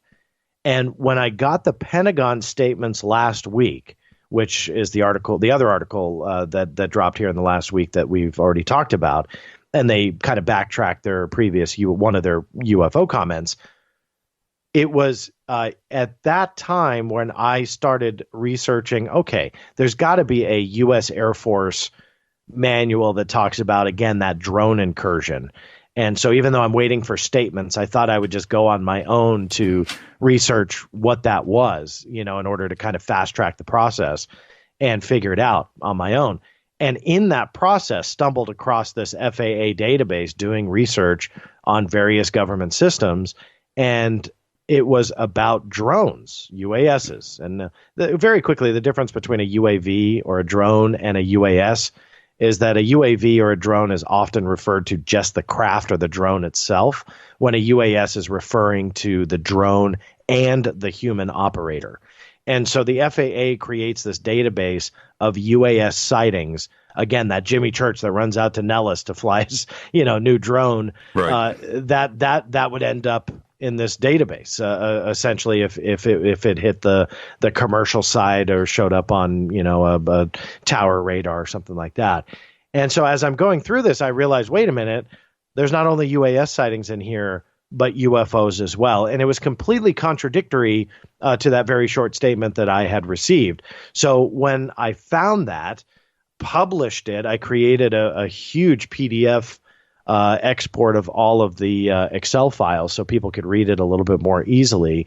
And so I created that database, but then turned around and contacted the FAA. And I said, okay, you guys are saying you don't track UFOs, and yet here is a database of sightings of essentially UASs, but within that are UFO sightings that are referred to as UFOs. There are more than 260 references to unidentified objects, helicopters, or aircraft, which are often referred to in UFO documents by the U.S. military as unidentified objects or unidentified aircraft, or through the 1970s, unidentified helicopters was a big one for the DoD. And so there were these weird tie-ins to the history of UFOs, but what was really interesting were the sightings were just from the last couple of years. You know, these aren't going back to the 70s or the 60s. These are going to 2019, 2018. And then I believe the oldest one was about 2015. So very, very recent.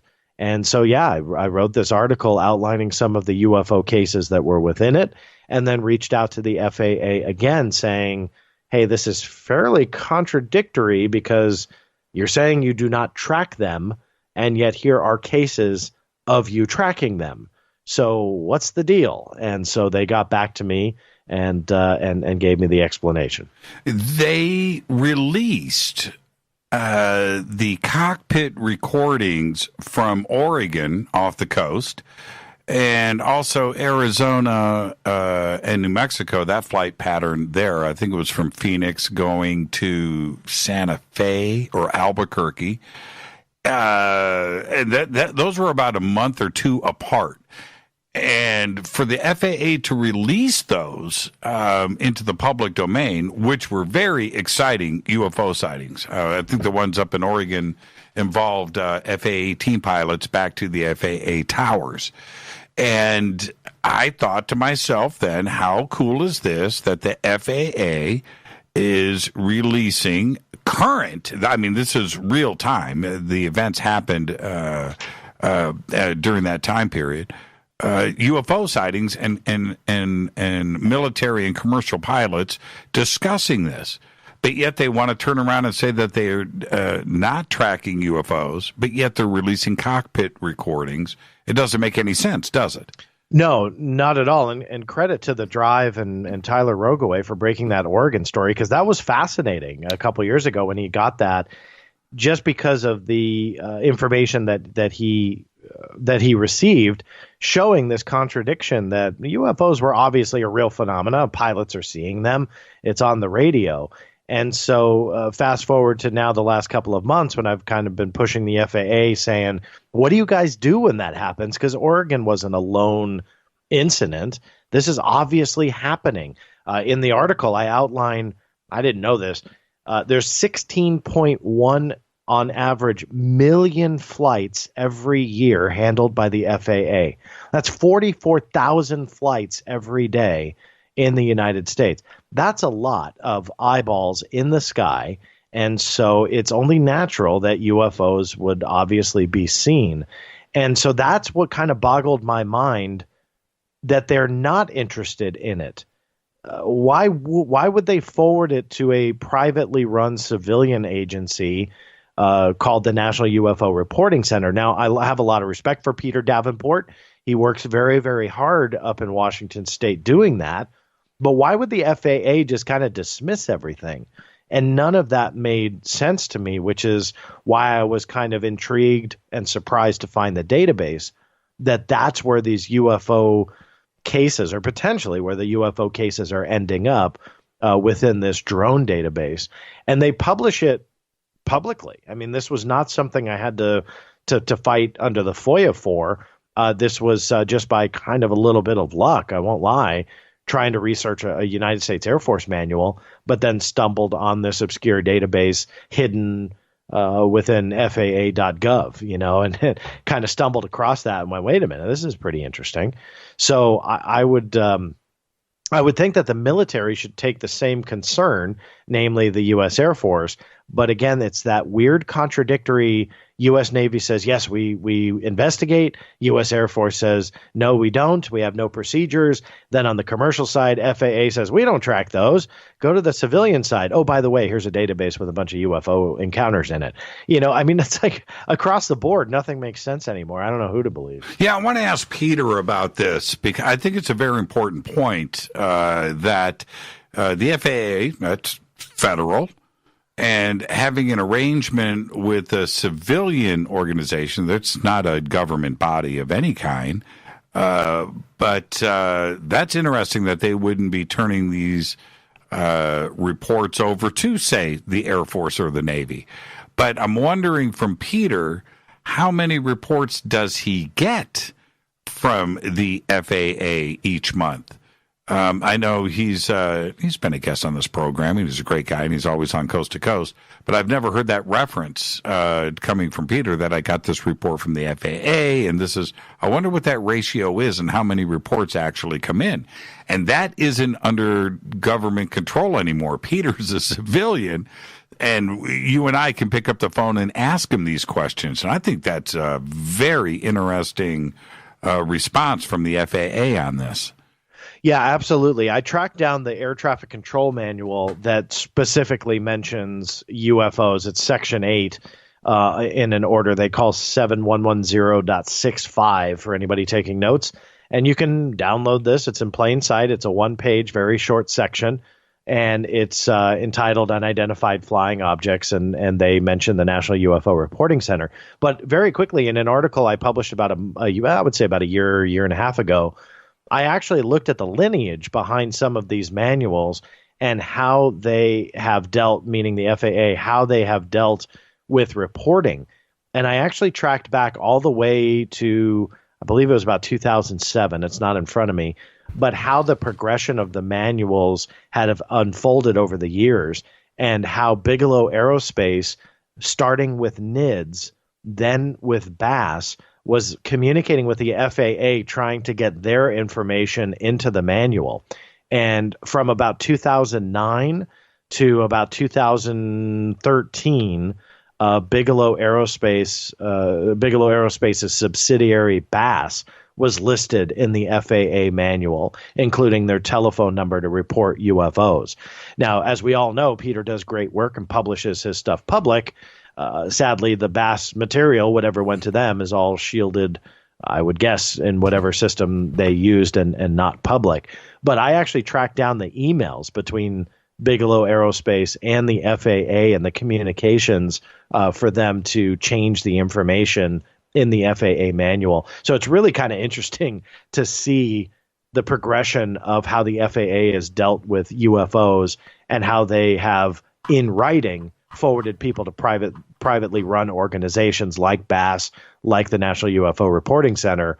But obviously, they're recording these UFO encounters in a database of their own. So it was a fairly interesting revelation to see. Now, I'm going to read this really quick, and the date on this is 8/15/2019. So this is a recent document J07110.65Y. Section 8, Unidentified Flying Object UFO Reports. That's a pretty exciting title, isn't it, right? And this is what it says. General, A, persons wanting to report a UFO unexplained phenomena activity should contact a UFO unexplained phenomena reporting data collection center, such as the National UFO Reporting Center, etc. B, if concern is expressed that life or property might be endangered, report the activity to local law enforcement department. That's it. That's the entire page for UFO reports in the FAA manual. Yeah, it doesn't make sense. And I would think, going back to those statistics of 16.1 million flights a year that the FAA is in charge of, I would think and hope that they would take these sightings more seriously. And that's how I actually ended my article by saying, if there really are UFOs of unknown origin traversing the sky, the question is, why wouldn't the government agency with a paramount interest in aviation safety be concerned and investigate each case? I fly a lot. I'd like to know that they're taking those things seriously. And yet, for all intents and purposes, it doesn't look like they are. And that's a concern. We're winding down in 2019, and I thought that we would be having different conversations at this point of the year, certainly looking back to 2017 and 2018. Now we are moving into 2020. Are we hopeful Are we hopeful what 2020 is going to bring us when it comes to the question of UFOs? Or are we on that treadmill, right, that habit trail wheel, running like we have been year after year after year? What do you think is going to happen in 2020? Well, I'm not really sure. I'm always hopeful. And I always am looking forward to something positive happening with this. And this is what I'll say in a positive note about TTSA, because it always seems like I'm being negative. They really have brought forward a story that has garnered a lot of media attention to this topic, right? So they deserve a lot of credit for that. If AATIP was not involved in UAP or UFO research, right, let's just assume for a moment that that's true. There are elements to this story that are true, which is very intriguing and encouraging for me. And that would be, again, those 3 videos that I got the U.S. Navy to say, yeah, we have no idea what those things are, that they consider them UAP. So there are positive elements to this that even though there are other stories that maybe can be put to bed and dismissed, that they are nothing burgers, as you've called them, there are elements to this that are true. At least today anyway, according to the military, like those 3 videos and like the fact that the Navy is investigating UAPs. Those are encouraging. So what is 2020 going to bring? Will it be tied to TTSA? Well, their superfans will argue that's where all things will come from. And that's not necessarily true. I think hopefully the community as a whole will pursue these types of questions, not only with TTSA, but beyond. And so I do credit TTSA for bringing some of that stuff forward, because nothing can go against at this point that the UAP phenomena, whatever it is real. And at least one branch of the U.S. military is taking it seriously. So I scratch my head because, you've got these elements where I question Mr. Elizondo's story and the hierarchy of OSAP and AATIP and every acronym under the sun and who knows what to believe and so on. So I am very skeptical about that stuff. But there are elements to this that have been brought forward that we didn't know before December of 2017 that some have turned out to be true. And that's why I try and keep that positive outlook, and that I'm not a total negative Nancy, that this is all just bunk, because it's not. I mean, there are elements that are true. I just go back to something I've said now a few times, so don't kill me for beating the dead horse. But I just hope one day TTSA as a whole and Mr. Elizondo sits down with whomever radio host and answers some of these questions, again, on radio or television or whatever. Not these silly 3 or 4 or 5 minute pieces, where we hear the same stuff regurgitated. I'm talking about a 2-hour sit down. And talking about some of these elements that we are questioning at this point and settling them once and for all, or at least getting the other side of the story, because silence doesn't work. So that's the negative part of this. But the positive is that there are some elements that are true and that we can absolutely pursue and keep pushing for answers. Yeah, there's it has been a very, very fun ride over this last couple of years. And it hasn't all been for me, about TTSA. There's been a lot of other things, and I'll go over that as we wind down this year and head into 2020 and do those types of shows. But there is one very fundamental aspect to TTSA that black cloud is going to hover forever unless these things get addressed. And that's it. And I don't think that that Elizondo, anybody, Mellon, anybody over Hal, anybody over, including DeLong, over at TTSA, really understands. They can say all that they want, that the UFO community doesn't matter. It's the big picture. We're not concerned about your questions. And they've clearly stated that. Well, no, it doesn't work that way. The more that is known and these questions that are there, that cloud, everybody that sees them on television or sees another story that pops up, we've got new T-shirts coming by. People are going to look at that and go, dude, you guys have got issues. Yeah. You guys have issues. You're going to be on television. You're going to go and push the marketing money to go and do that. People are going to watch that now, and they're not taking it serious. And I don't know if they realize that. You know, I don't know. Maybe it's the private planes and the money and everything else that is in around that organization where they feel that, let them eat cake, right? Yeah. That they're above anything else, and they don't need to concern themselves with any of this. And it just may be that type of elitist attitude.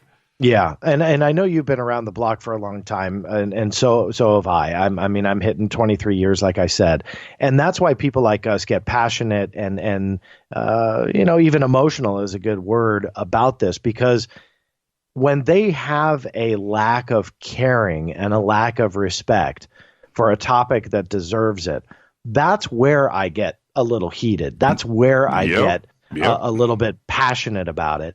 Because there's that lack of respect, and it's that dismissal of, well, who cares about the UFO community? It's the big picture. Well, I hate to say it, the UFO community is the big picture right now. Why? Because the UFO community for decades has supported this effort for more answers and more of the truth. And if they are going to dismiss that, they are losing a lot of good people in the process.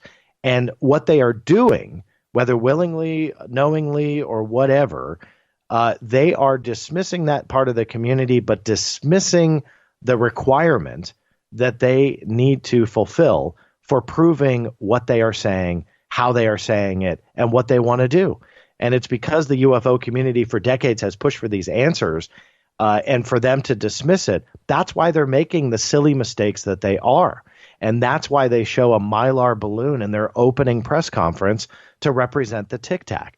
That's why Mr. Elizondo points to a CGI animation in one of his presentations in Italy and says this is a real photograph from the 1952 Washington sightings.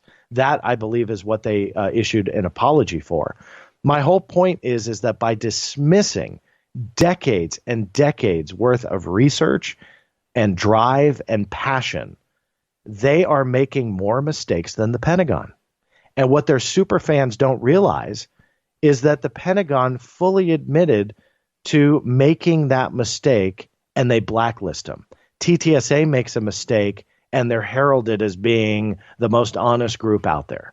And it's that hypocrisy that is going to hurt this field. And that is what leads me to be passionate about it, you to be passionate. And it goes back to that lack of caring for the topic that deserves a heck of a lot more. Thank you so much, John. And don't ever stop. And I know that you won't. All right? I never will. I love it, man. I get a kick out of this. I love speaking to people like you about it. And obviously to those who care to listen, I just have a blast. So absolutely. I'm not going anywhere. No, I wanted to say this. I was going to say this earlier, and I've only got 60 seconds. I'm going to get this out quick. The audience needs to know that you and I on the phone have probably disagreed far more than we have agreed with each other. Right? Yeah. There has been some moments but it has it's talking through it, and we accept each other's positions. It's not all roses. The bottom line is we're just trying to get to these answers, not only with TTSA or Lazar or Billy Meyer or whatever, just whatever. It's not about that. It's that we know the phenomena is real. We need to get it addressed. Let's figure this thing out. It's a lot of fun. It's the journey that we're on. But being negative and attacking each other, it gets us absolutely nowhere. Community first. And thank you for that, John. You're the best. It's my pleasure. You as well. Thank you, Jimmy. Anytime. I love being here. Thank you. Have a great night. You too.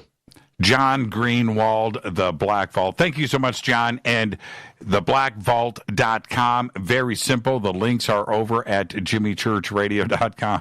I got to thank John's wife for letting him do overtime tonight. Theblackvault.com. You can follow John on Twitter at blackvaultcom. It's all right there. And this is my takeaway, and that I want everybody to please hear me.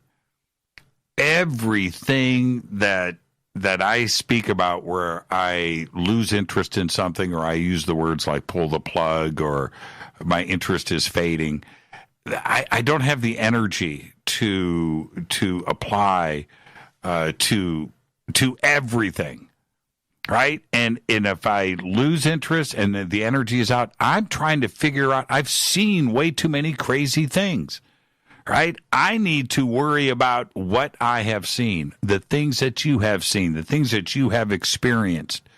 That's what I'm out here to do. Right? I'm trying to figure all of this out, and I'm not going to waste my time on something that just doesn't feel right to me. And that's it. Life is way too short. I've only got so many days on this planet, and I'm going to spend my energy in the right areas. And that's what Fade to Black is all about, and you can always count on that. That's why I love this audience. This is Fade to Black. I am your host, Jimmy Church. Fade to Black's executive producer is Rita Camurian. Show is produced by Hilton J. Palm, Renee Dennis, and Bob. Announcers are Steve Harder, Gene Vitoa, Mark D. Kovar. Webmaster is Drew the Geek. Music, Doug Aldrich. Intro, Spaceboy, spaceboymusic.com. Fade to Black is produced by KJCR for the Game Changer Network, and syndication is KGRA, The Planet. This broadcast owned and copyrighted 2019 by Fade to Black and the Game Changer Network. It cannot be rebroadcast, downloaded, copied, or used anywhere in the known universe without written permission from Fade to Black and the Game Changer Network. I'm your host, Jimmy Church. Tomorrow night is Fader night. Open lines all night long. Get ready. It's my favorite night of the week, besides tonight. Until then, everybody be safe. Go Beckley Tepe.